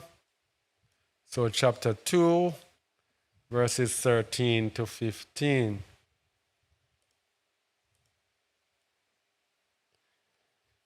Then one said, "No good thing ever came out of the wilderness." But Yochanan, overhearing him, said, "Recall the days of our forefathers, when the wandering in the wilderness was over, and they came to a land where there was an abundance of milk, butter, and cheese, where the sheep grew fat and corn grew plentifully, where the vine flourished, and all good things for the nurture and comfort of man were found. Then the people became weak in body, slothful, their minds turning to unclean things. They forsook the ways of I am who I am, and had little respect for the teachings of the Torah. From which did they derive most benefit? From the wilderness, or from the land overflowing with good things? Pity me not for my days in the wilderness, but pity yourselves who have denied man-making experiences. Pity yourselves who have been denied man-making experiences. Pity yourselves for not heeding the call to come out of her. Because that is where we had man-making experiences. That was where things were changed. That was where wisdom was given to us. Now, the children of Yashal, when they're in the wilderness, everything was good, but when they came out, and this is the danger for us now, coming out now, going back into the world, and letting ourselves be pulled into the world. That is the danger, because that was it Deuteronomy 32, when Jeshurun waxed fat and kicked and forsook the Most High? That is the danger for us coming out. But the wilderness provided man-making experiences. This is why it was school. That was why we were taught. This was why we were tossed around from place to place, put here, there, then we're going there, then where are we going next? We're going here, we're going there, we're going there. And some of the place names that we tell you that we went to, you would be, we had to be laughing. The words were biblical. One of the last places we went to was wilderness. And then when we were wilderness, we were actually fed like we were in the wilderness. It was something else. It was crazy. It was crazy. But one day I could just write all of everything or get everything recorded. Yeah. So there were man-making experiences. That's what the wilderness was for. Now that we have been gone through the man-making experiences, it is time now for us to help our brethren. That's it. Let me continue here.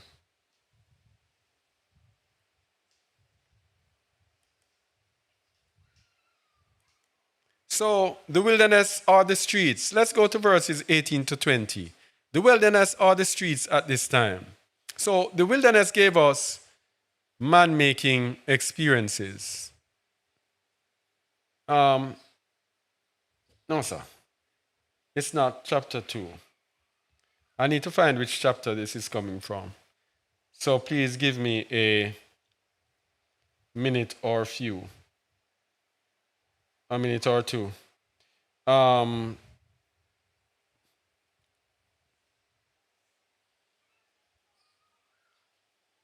But a singer is holding up. Is it Natsarim 2 or Natsarim 3?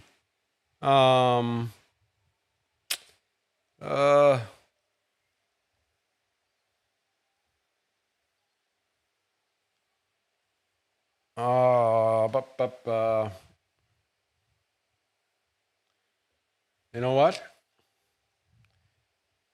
I'm coming. Let me just get this song.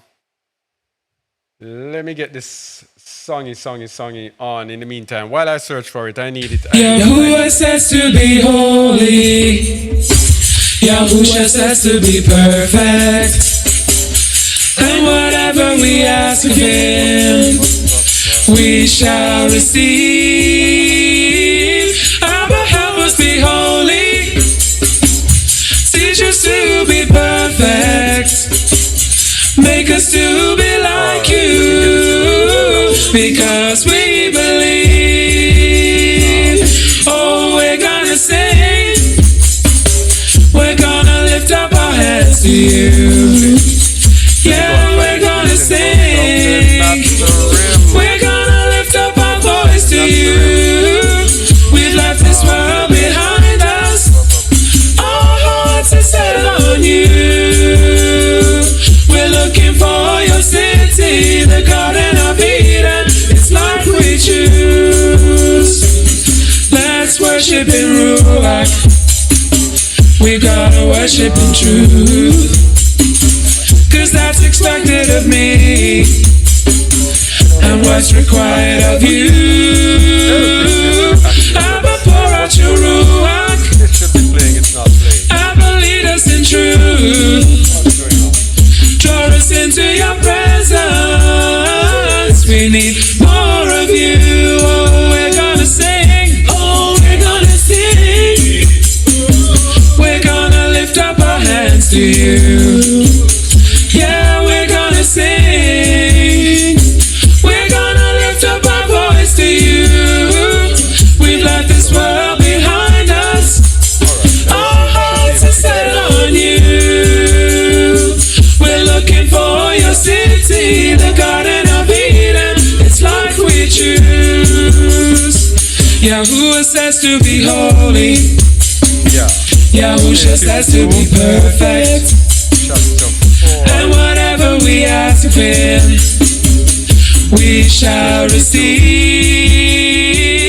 Abba, help us be holy. Teach us to be perfect. Make us to be like you. Because we believe. Oh, we're gonna sing. We're gonna lift up our hands to you. Yeah, we're gonna sing. We're gonna lift up our voice to you. We've left this world behind us. Our hearts are set on you. We're looking for your city, the Garden of Eden. It's like we choose. Yahushua says to be perfect. And whatever we ask of him, we shall receive. Abba, help us be holy. Teach us to be perfect. Hello? Make us to be like you, because we believe. Oh, we're gonna sing. We're gonna lift up our hands to you. Yeah, we're gonna sing. All right, the music should have stopped now. Thank you. All right, thanks. Yeah.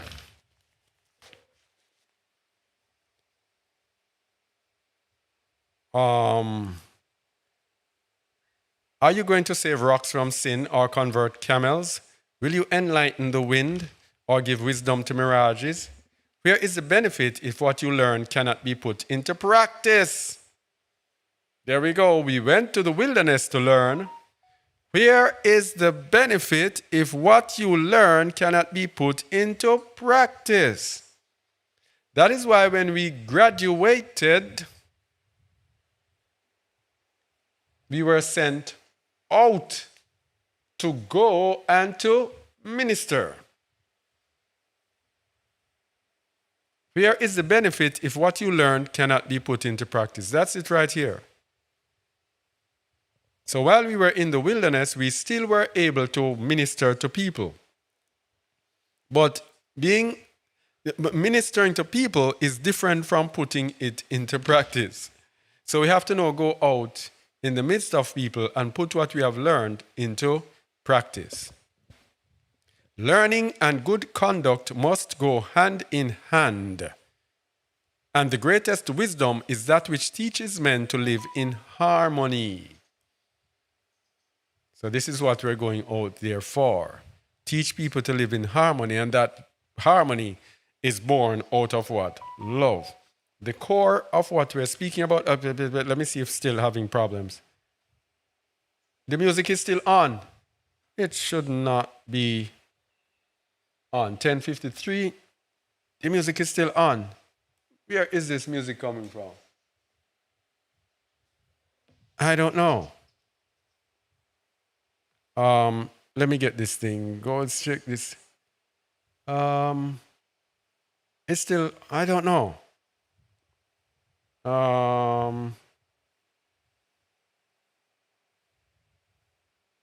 Yeah. The song is playing over my voice. Is it still playing? Okay, no music. All right, thank you very much. All right. Yeah. All right. Where was I? How am I there again? How am I there? Yeah.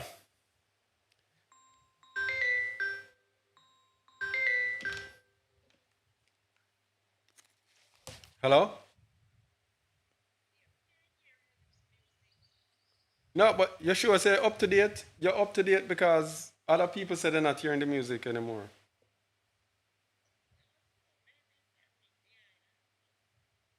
Yeah, make me ask. Continue, you're okay now. That's what I get. And somebody says it's not on now. So yeah. All right. Thanks. All right. Yeah. Yeah. Learning and good conduct must go hand in hand. And the greatest wisdom is that which teaches men to live in harmony, so that harmony is going to be based on love, love, love, love, love. That's what we preach. Love, love, love, love. They who seek to escape the tests and trials of life are cowards. Are you going to withdraw from the conflict through lack of courage, standing silently by while the wicked swallow up the good? And this is what I've seen out there. The wicked are swallowing up the good because the people are in blindness, and the wicked is using deception to get the people, and the people are just lost. When you go there, sometimes I come on and I'm on the road and I'm saying, man, what a darkness over the land. Yeah? The Most High trained us, and the Most High sent us out to bring light to the people. Yeah? All right. So that's that. But there's another one that I wanted. Oh, am I missing this one?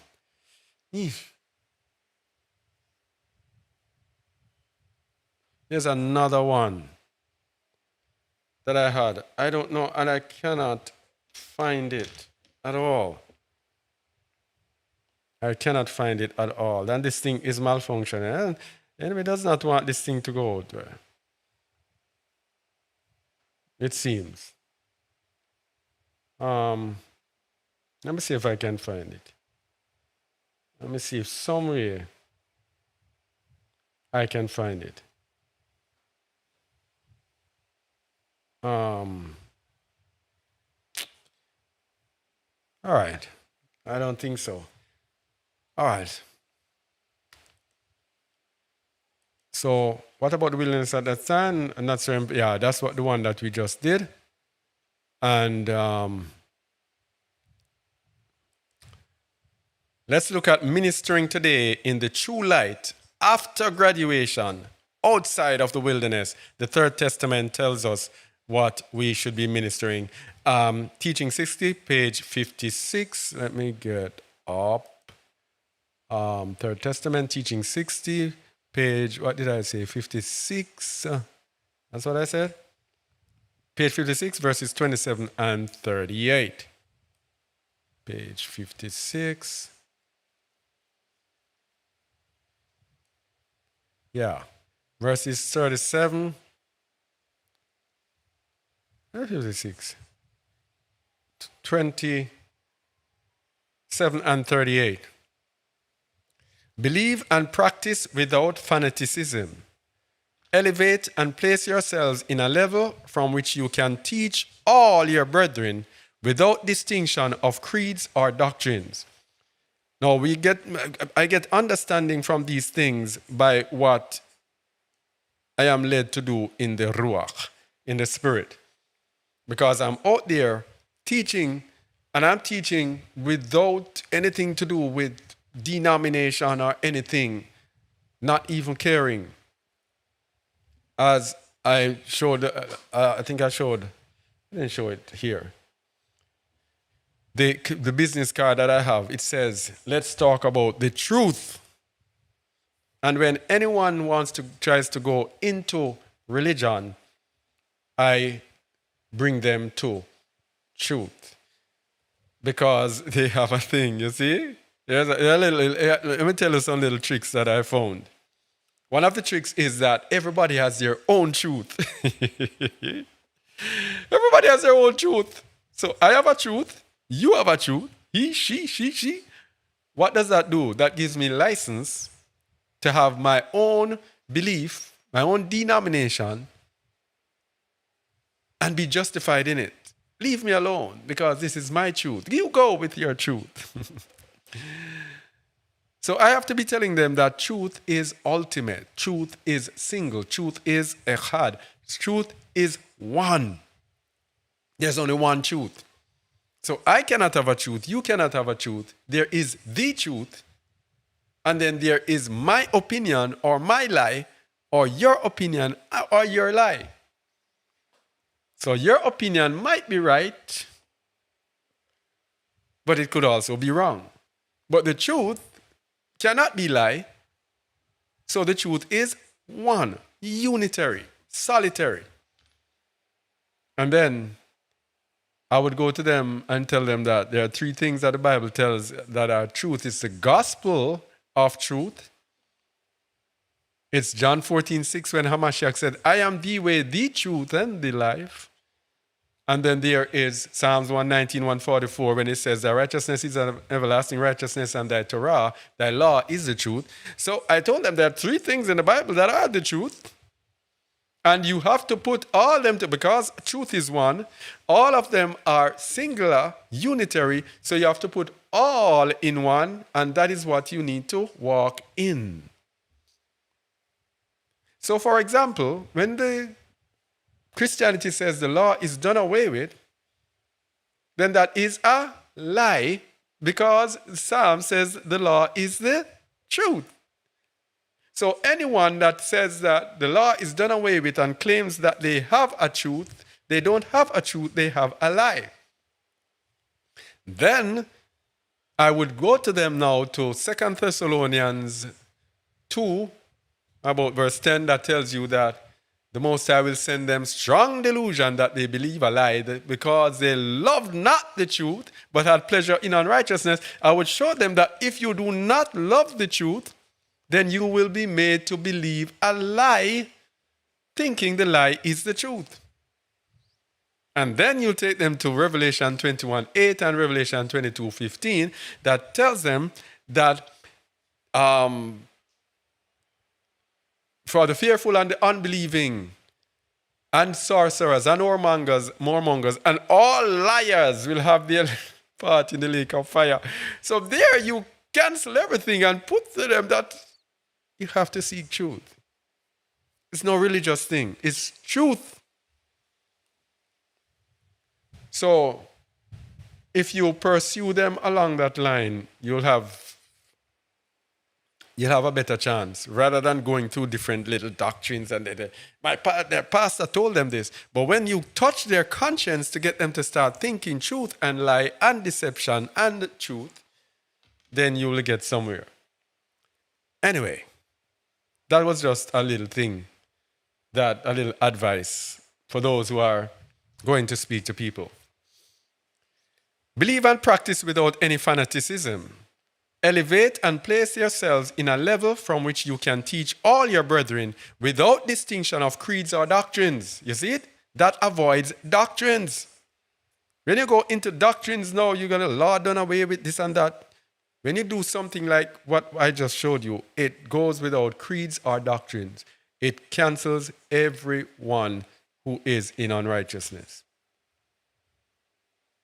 Because if we say we are followers of the way and we are not following the way, the truth, and the life, if we are not following the Messiah, then we also are guilty. Do not be detained in being charitable to one in need because he follows a backward or imperfect worship. On the contrary, your unselfish deed will win over his heart. Do not confine yourselves in groups. There we go. Do not confine yourselves in groups.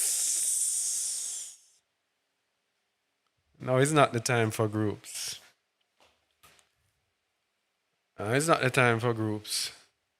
Do not confine yourself in groups or reduce your fields of activities because of it. Or reduce your fields of activities because of it. So this goes back to the wilderness again. Reducing my fields of activity, being in a group, and this is what happened and what kind of felt while in the wilderness experience, that you could be out there being more effective, but having to concentrate on the group. It actually confines us and reduces our fields of activities. Be enlightenment for every ruach and balm for every affliction. This is what is required of us today. After the graduation, yeah? What is this doing here? Let's get this. Do not be detained in being... No. 838. Thus I prepare you. You see it? Thus I prepare you. This is the school that prepared us for this. Thus I prepare you, for from your lips my word will emanate. My word will emanate.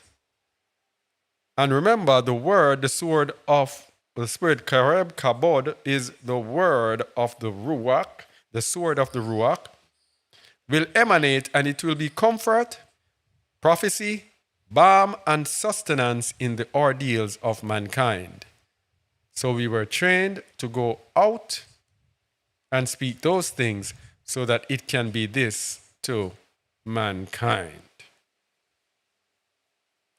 All right, all right, all right.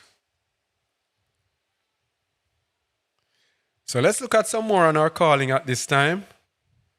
Why is this looking like this? Sorry. Yeah.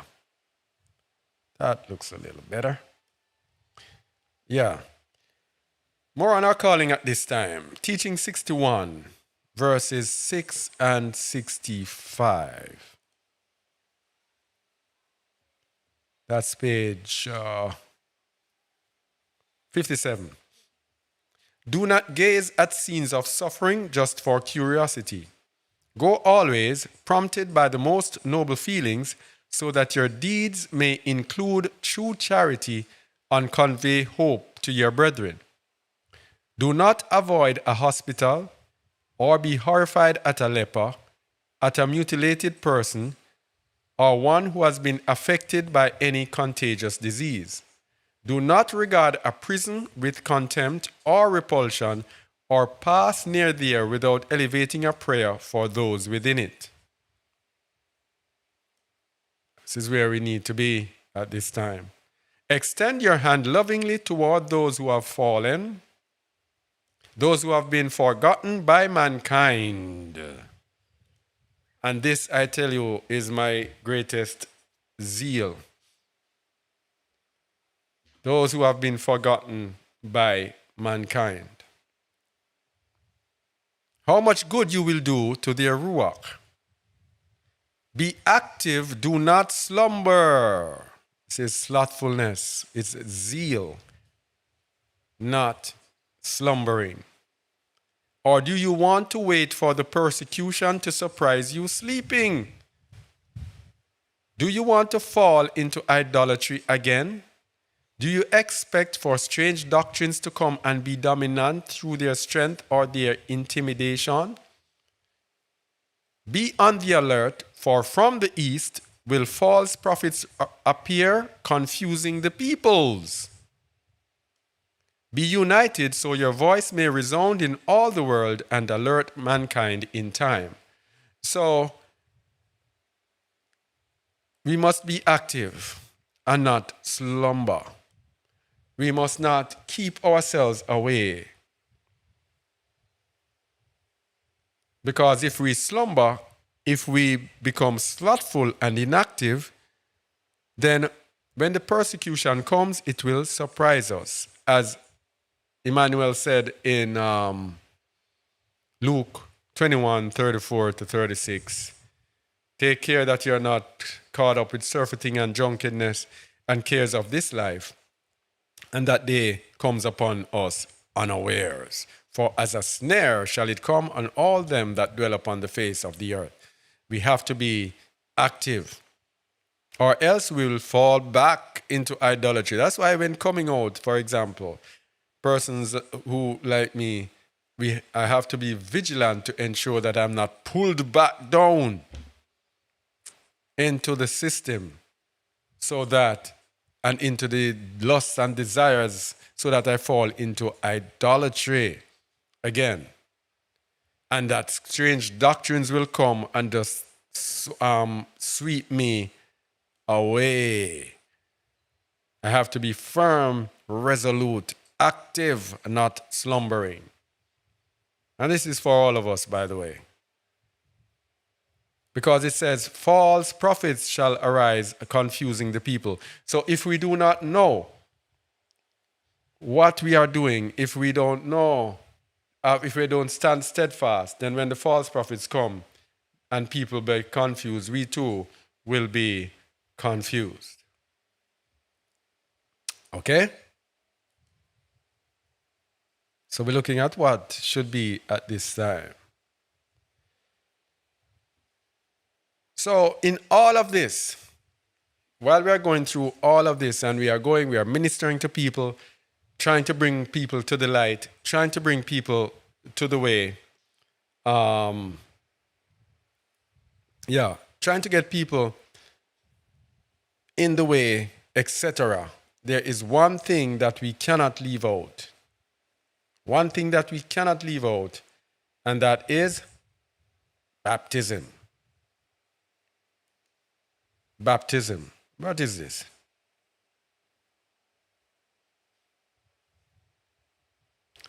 Yeah. Baptism. Can I get...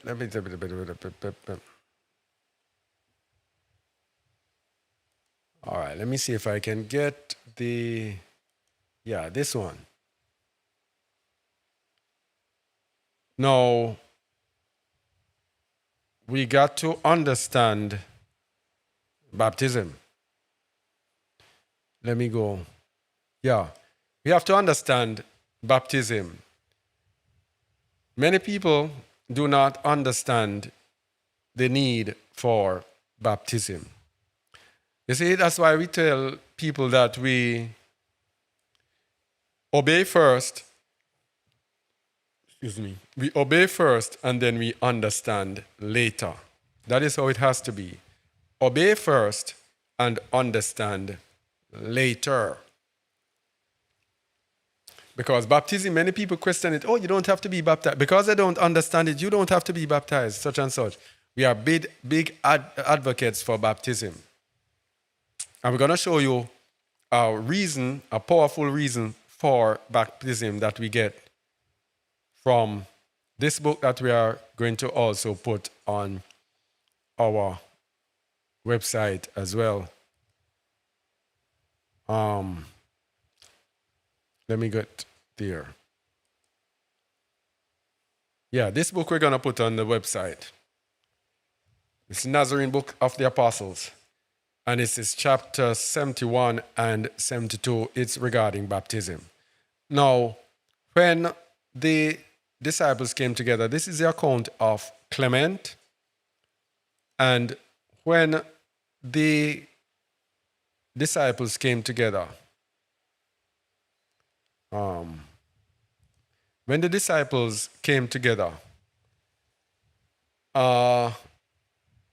Peter would not eat with Clement. And Peter is going to explain why he is not eating with Clement. He does not have meals with them. And I was explaining, even on the radio, the importance of meals. Was it on the radio or on a teaching here? I think it was on the radio. Was it? Or was it here? I don't know. The importance of meals, the spiritual implication of having meals together, even meals with sinners. The Bible tells you that do not even eat with them. With such an one, no, not even eat. And it sounds so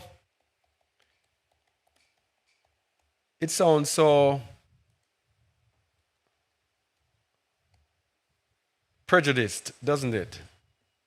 To have people and say, oh, no, I'm not going to eat with this person. I'm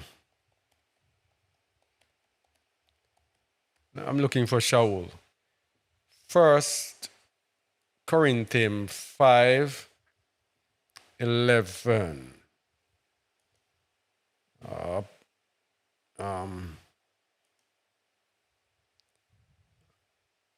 I'm trying to find the Bible. Here's the Bible here. No, I don't think that's one. Oh, yeah, here it is. 1 Corinthians 5:11. Let's start at verse 9. I wrote unto you in an epistle not to company with fornicators, yet not altogether with the fornicators of this world, nor with the covetous, nor extortioners, or with idolaters, for then must ye needs go out of the world. But now I have written unto you not to keep company if any man that is called a brother be a fornicator, or covetous, or an idolater, or a railer, or a drunkard, or an extortioner. With such an one, no, not to eat. With such an one, no, not to eat.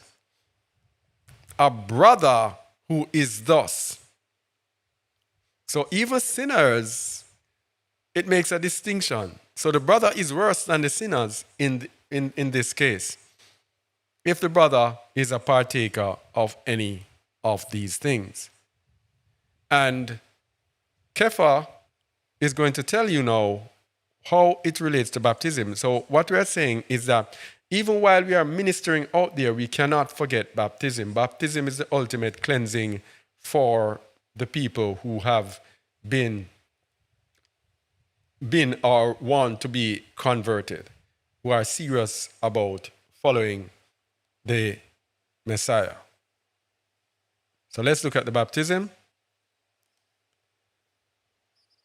But Kepha, this is page 88, and I think we're going to put it on the website as well. This and the other one put on the website. But Kepha, most benignantly regarding me, this is Clement speaking, lest that separation might cause me sorrow, says to me, it is not from pride, O Clement, that I do not eat with those who have not yet been purified. But I fear I might injure myself and do no good to them. For this would I have you know for certain, that everyone who has at any time worshipped idols and has adored those whom the pagans called Elohim, or has eaten of the things sacrificed to them, is not without an unclean ruach, an unclean spirit. Everyone who has at any time worshipped idols and has adored those whom the pagans called Elohim, or has eaten of the things sacrificed to them, is not without an unclean spirit. For he has become a guest of demons, and has been partaker with that demon, of which he has formed the image in his mind, either through fear or love. So even with sinners coming out, yeah? It says all have unclean spirits with them. And by these means he is not free from an unclean spirit, and therefore needs the purification of mikvah or baptism, immersion, that the unclean spirit may go out of him, which has made its abode in the inmost affections of his spirit, and what is worse, gives no indication that it lurks within, for fear it should be exposed and expelled. So the evil spirit hides in the affection of their spirit. And when believers come, that's why believers are not baptized and they come. That's why there's so much struggle. So there's struggle if you do not baptize, and then when you're baptized now, you get temptations come upon you, then there's struggle. So whenever someone comes in anew, that person somehow has some evil spirit, some unclean spirit there with them that needs to be taken away by baptism. Baptism cleanses away. And this happens in the spiritual realm, by the way. We do not know nor see it. We just see ourselves in the natural going down into the water. But in the spiritual realm, something is happening that we cannot see. So in this end time, we're going about baptism. Important. The remedy, chapter 72. For these unclean spirits love to dwell in the bodies of men, that they may fulfill their own desires by their service, and, inclining the motions of their spirits to those things that they themselves desire, may compel them to obey their own lusts, that they may become holy vessels of demons.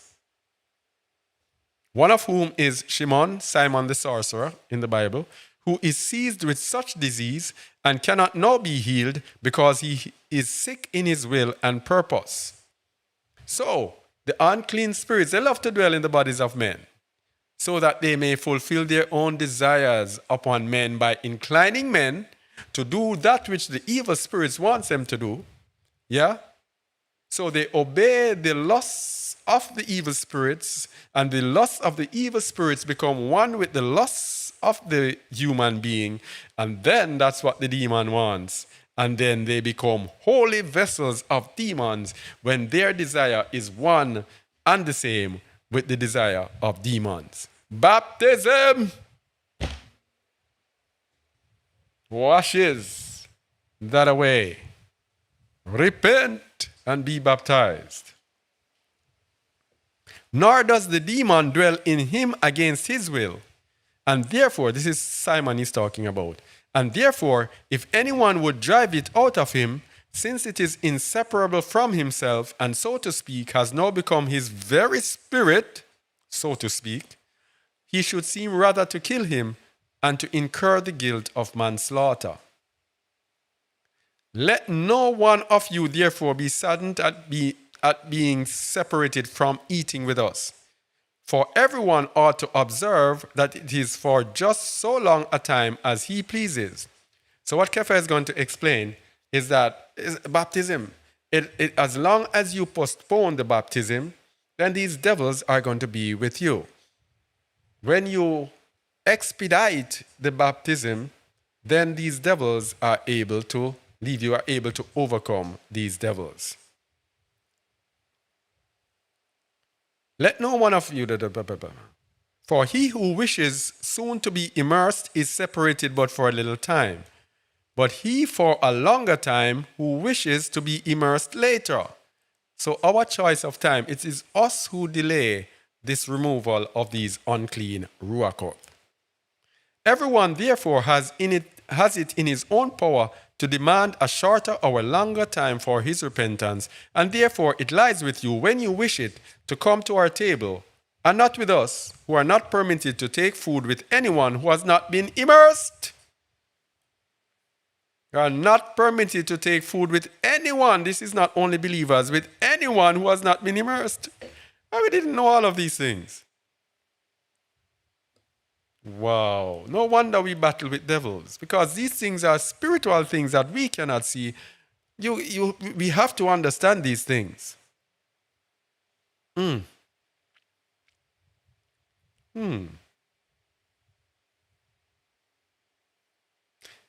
you know, this reminds me of a dream that I got. I'm just understanding. We weren't eating, but we were fellowshipping around the table. Man, how am I understanding this? Anyway, something to think about. It is rather you, therefore, who hinder us from eating with you, if you interpose delays in the way of your purification and defer your mikvah. All right? So this is baptism, the importance of baptism. So, the call on us today is a Luke 14, 16 to 24. This is where we are at, people, as we are about to end today. Luke 14, 16 to 24. Then said he unto him, a certain man made a great supper and bade many. This is a parable, and this is the parable that we're living today. And sent his servant at supper time to say to them that are bidden, come, we are called to gather at this time. And they all with one consent began to make excuse. The first said unto him, I have bought a piece of ground, and I must needs go and see it. I pray thee, have me excused. And another said, I have bought 5 yoke of oxen, and I go to prove them. I pray thee, have me excused. And another said, I have married a wife, and therefore I cannot come. So that servant came and showed his Adonai these things. Then the master of the house, being angry, said to his servant, go out quickly into the streets. This is the phase we're at now. Go out quickly into the streets and lanes of the city, and bring in hither the poor and the maimed and the halt and the blind. This is where we're at exactly. When the Most High gave us the repentance, he says, go to those people who don't know me, who have never heard of my name. This is where we're at, people. But it says, go out quickly. And this is why I sent a sister, if you're listening. That is why it said, whatever you're doing. He sent a message to our sister. regarding what we are doing. And the message was, whatever you're doing, do it quickly.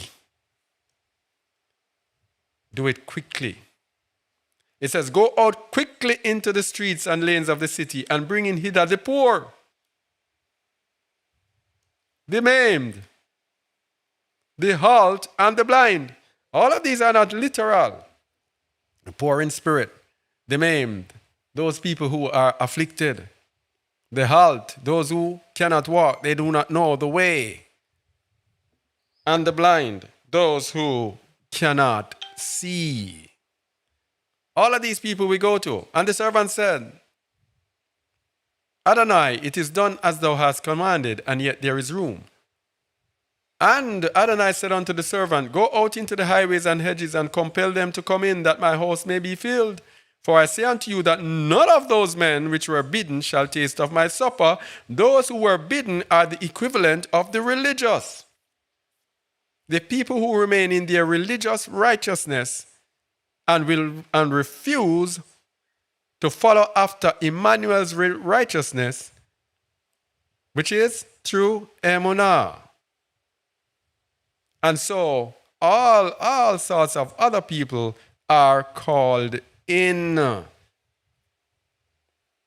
Compel them to come in, that my house may be filled. So we are at this stage, and this is why we say, this is why the phase that we're at, we're saying that the righteousness that the Most High is showing is so remarkable. It looks different from the righteousness that we expected. This is it. The poor, the maimed, the halt, and the blind. These are the people that the Most High is showing us to go to. This is the phase that we're at right now. And this is why you see me being brought back out of the wilderness. Which is, of course, Isaiah 66, verse 19.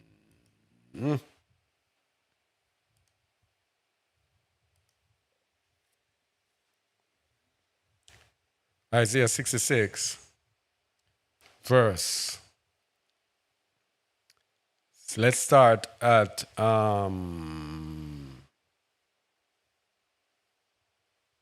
verse 17. Verse 16, for by fire and by his sword will I am who I am plead with all flesh, and the slain of I am shall be many. And of course, this doesn't necessarily mean a literal slaying. Fire is the troubles and the trials and the tests that you go through. The sword is the word.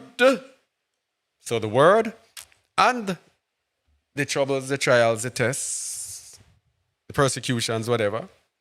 Yeah? The rejections, the rebuke, the reproofs. Will I am plead with all flesh, and the slain of I am shall be many. Those who are slain are those who do not overcome. And look at the religious people there now. Here they are now. Pana, pana. They that sanctify themselves and purify themselves in the gardens behind one tree in the midst, eating swine's flesh, and the abomination and the mouse shall be consumed together, said I am who I am. These people sanctify themselves, purify themselves, saying that they are cleansed, but they are cleansed in filth.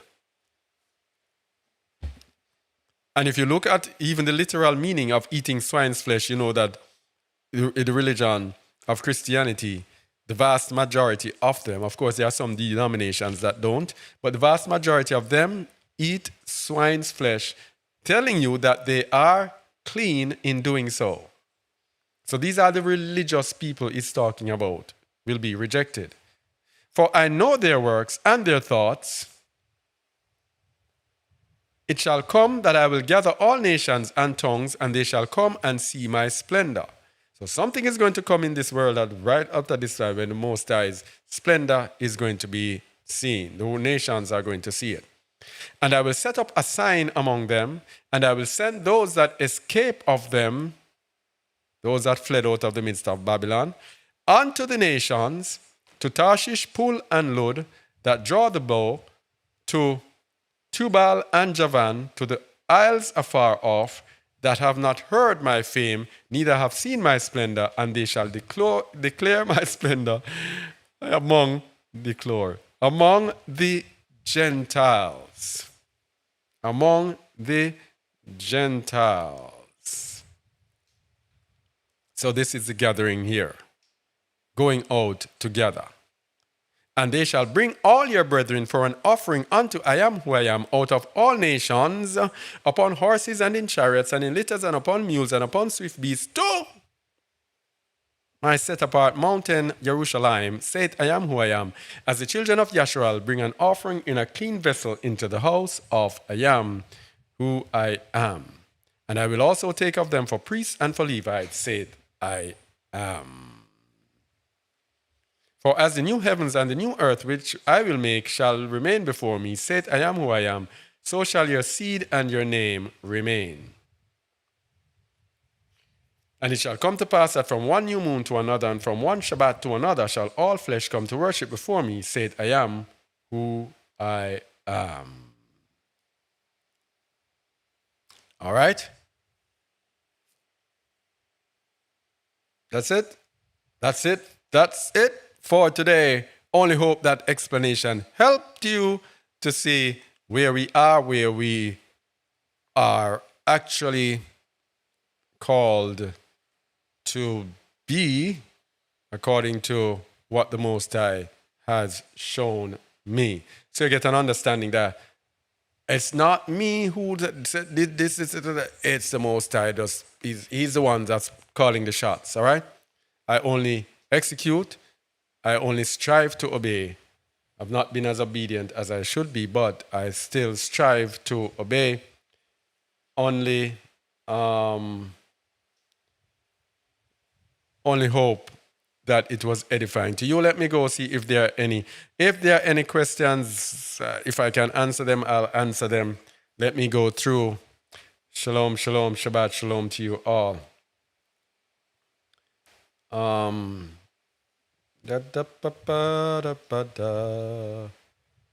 do the music? Why won't the music play?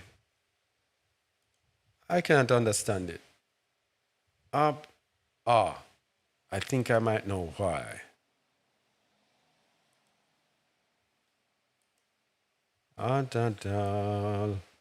Let me see something. Let me see. We're gonna lift up our voice to you. We've left this world behind us. Our hearts are set on you. We're looking for your city, the Garden of Eden. It's like we choose. Oh, we're gonna sing. Oh, we're gonna sing. We're gonna lift up our hands to you. Yeah, we're gonna sing. We're gonna lift up our voice. Yeah, let me just look at the any.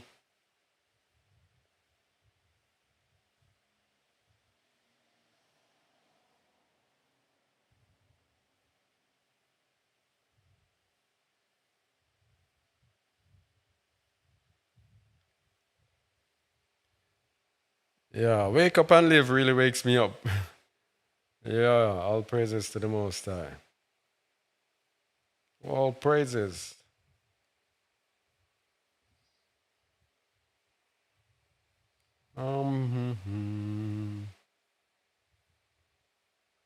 Hey, shalom, shalom, Ray. All praises to the Most High.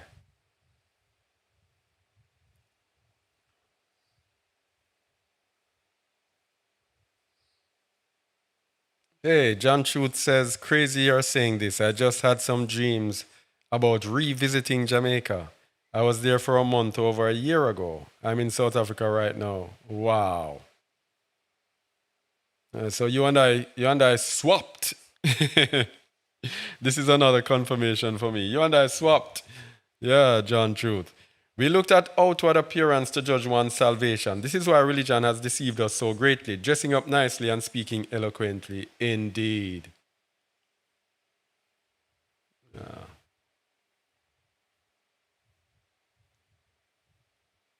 Yeah.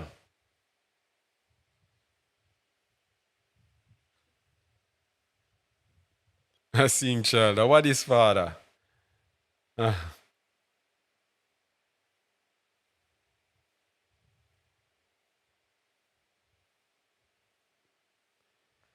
Was forgiveness, and Mavis asked, was forgiveness for those mistreated place in the Bible of the Europeans, or did the Most High instruct the chosen to forgive? I don't understand what you're asking. Was forgiveness for those mistreated place in the Bible of the Europeans? I don't understand it, Mavis.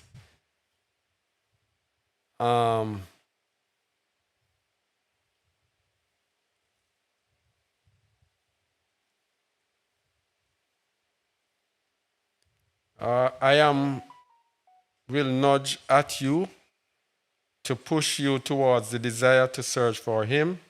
This is what he did for me. All right, all praises.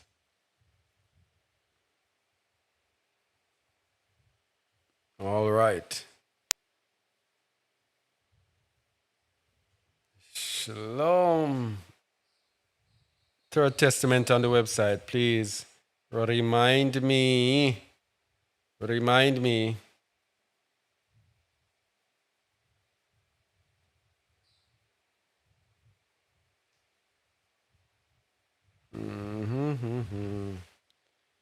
All right. Only hope this was edifying to you. I continue. Jaw Radio is still on.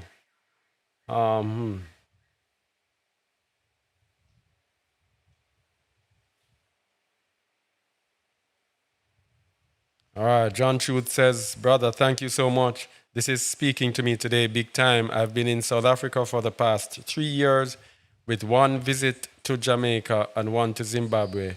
I've moved 20 plus times and learned much. That's it. The song is...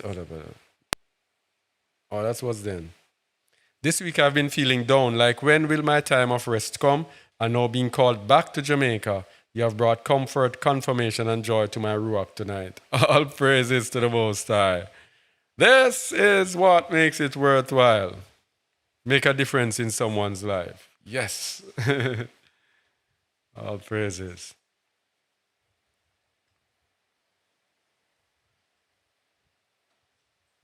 Practice where we preach. Yeah, man. I say go. For real.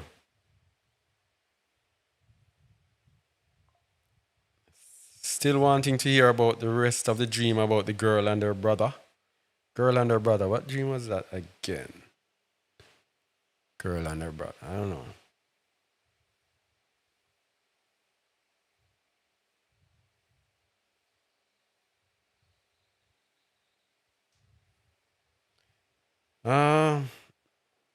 Thanks for that advice, Elder. Maybe you can do a whole teaching on this topic for us if you get time. What topic was that, Nyongarang? Can you let me know?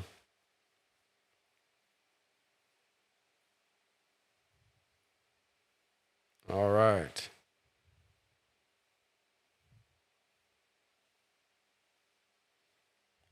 All praises.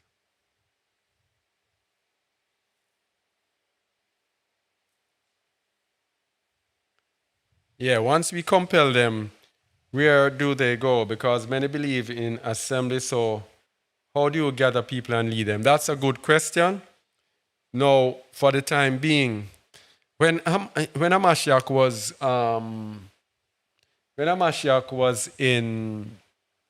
was teaching, what he did, if you go to the books of Nazarene, he taught people to lead a proper life. I think at the right time. I think it's an awakening. I think it's awakening people to start look. And then when they look, I believe the Most High will show us how this gathering will be. Yeah. So it's what I'm getting is an awakening of people to awake out of the slumber, to come into truth. And when they come into truth and they start seeking out the Most High, I believe the Most High will pour out his ruach on them. They'll get more wisdom, knowledge, understanding. When it's time for them to be gathered, then they will be gathered. when Shaul was going around, Shaul established assemblies in different areas. So I don't know how it will go. As I said, I just obey until I get understanding, not understand or the whole picture. But it's a very good question. Very good question, Eliora. All right, Donald.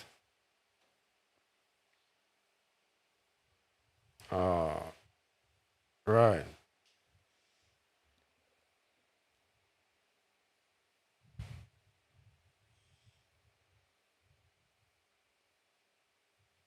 Yeah, putting up the books on the website. All right, so that's it. I think that should be it. I think that should be it. Somebody says the pastor told me that the wine Emmanuel made wasn't alcohol. Well, I don't know. But if you look on the meaning of alcohol, all of it is alcoholic, of wine in the scriptures, all of it has root in alcohol. But yeah.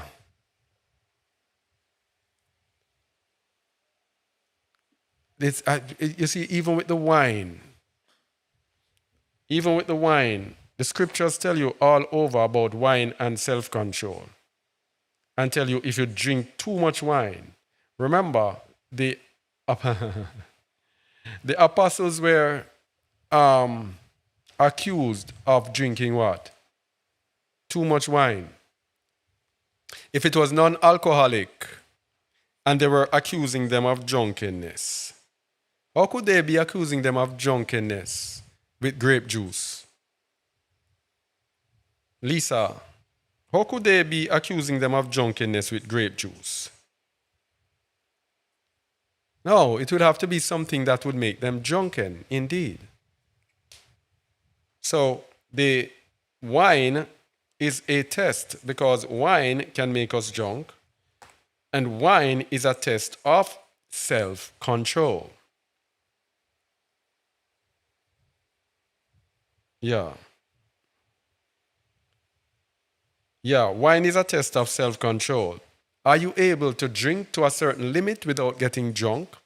That's why Shaul says, and be not drunk with wine wherein is excess, but be filled with Ruach HaKadosh. So there must be an excess that will make you drunk.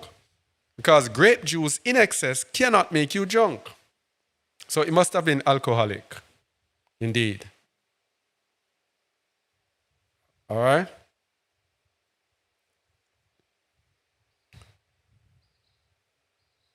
All right. That's what I thought. And Moses got drunk once too. I don't know about that. Noah got drunk. That's what I meant is when you went back to town and you met the lady and you was telling her brother that you dreamed about. What about that again? Yeah, I was telling her about the brother.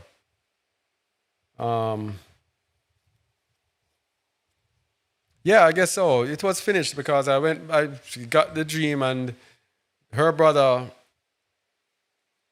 yeah, the dream matched up with the dream that I got. And it's something that the brother needs to know urgently. That's what it is. All right. Yeah. Where do sinners go for baptism now being majority believe in JS? Can those who are fishing for the souls baptize? Or I believe so. I believe so. If there's no one to baptize, those who are fishing for the souls, who have learned, to those who are doing the work of the Most High, servants of the Most High, must be able to do the baptism. Must be able to do the baptism. All right. All right, so thank you all for being here with us today. Man, no music. I can't believe no music today. Why is there no music. And I wanted to play a song to go out today.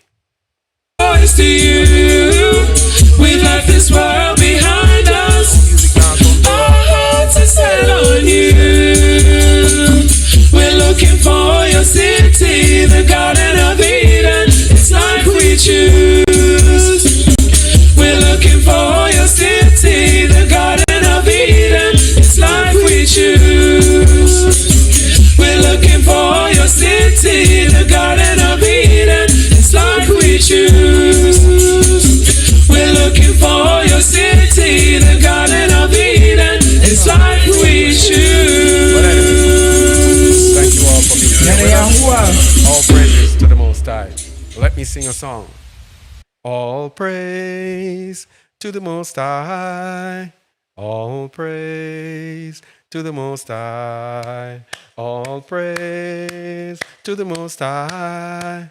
All praise to the Most High. You are great, so great. You are great, oh so great.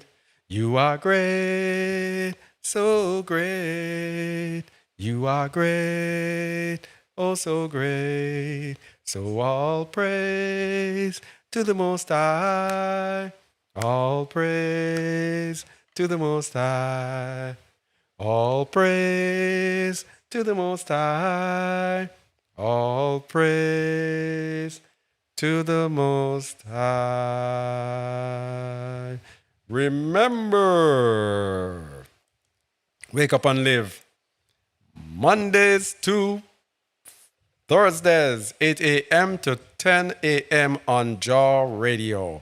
You can join us on jawradio.org. You can download our iOS app or our Android app and listen to it on your device. All right? Jaw Radio. Thank you, thank you, thank you. And shalom.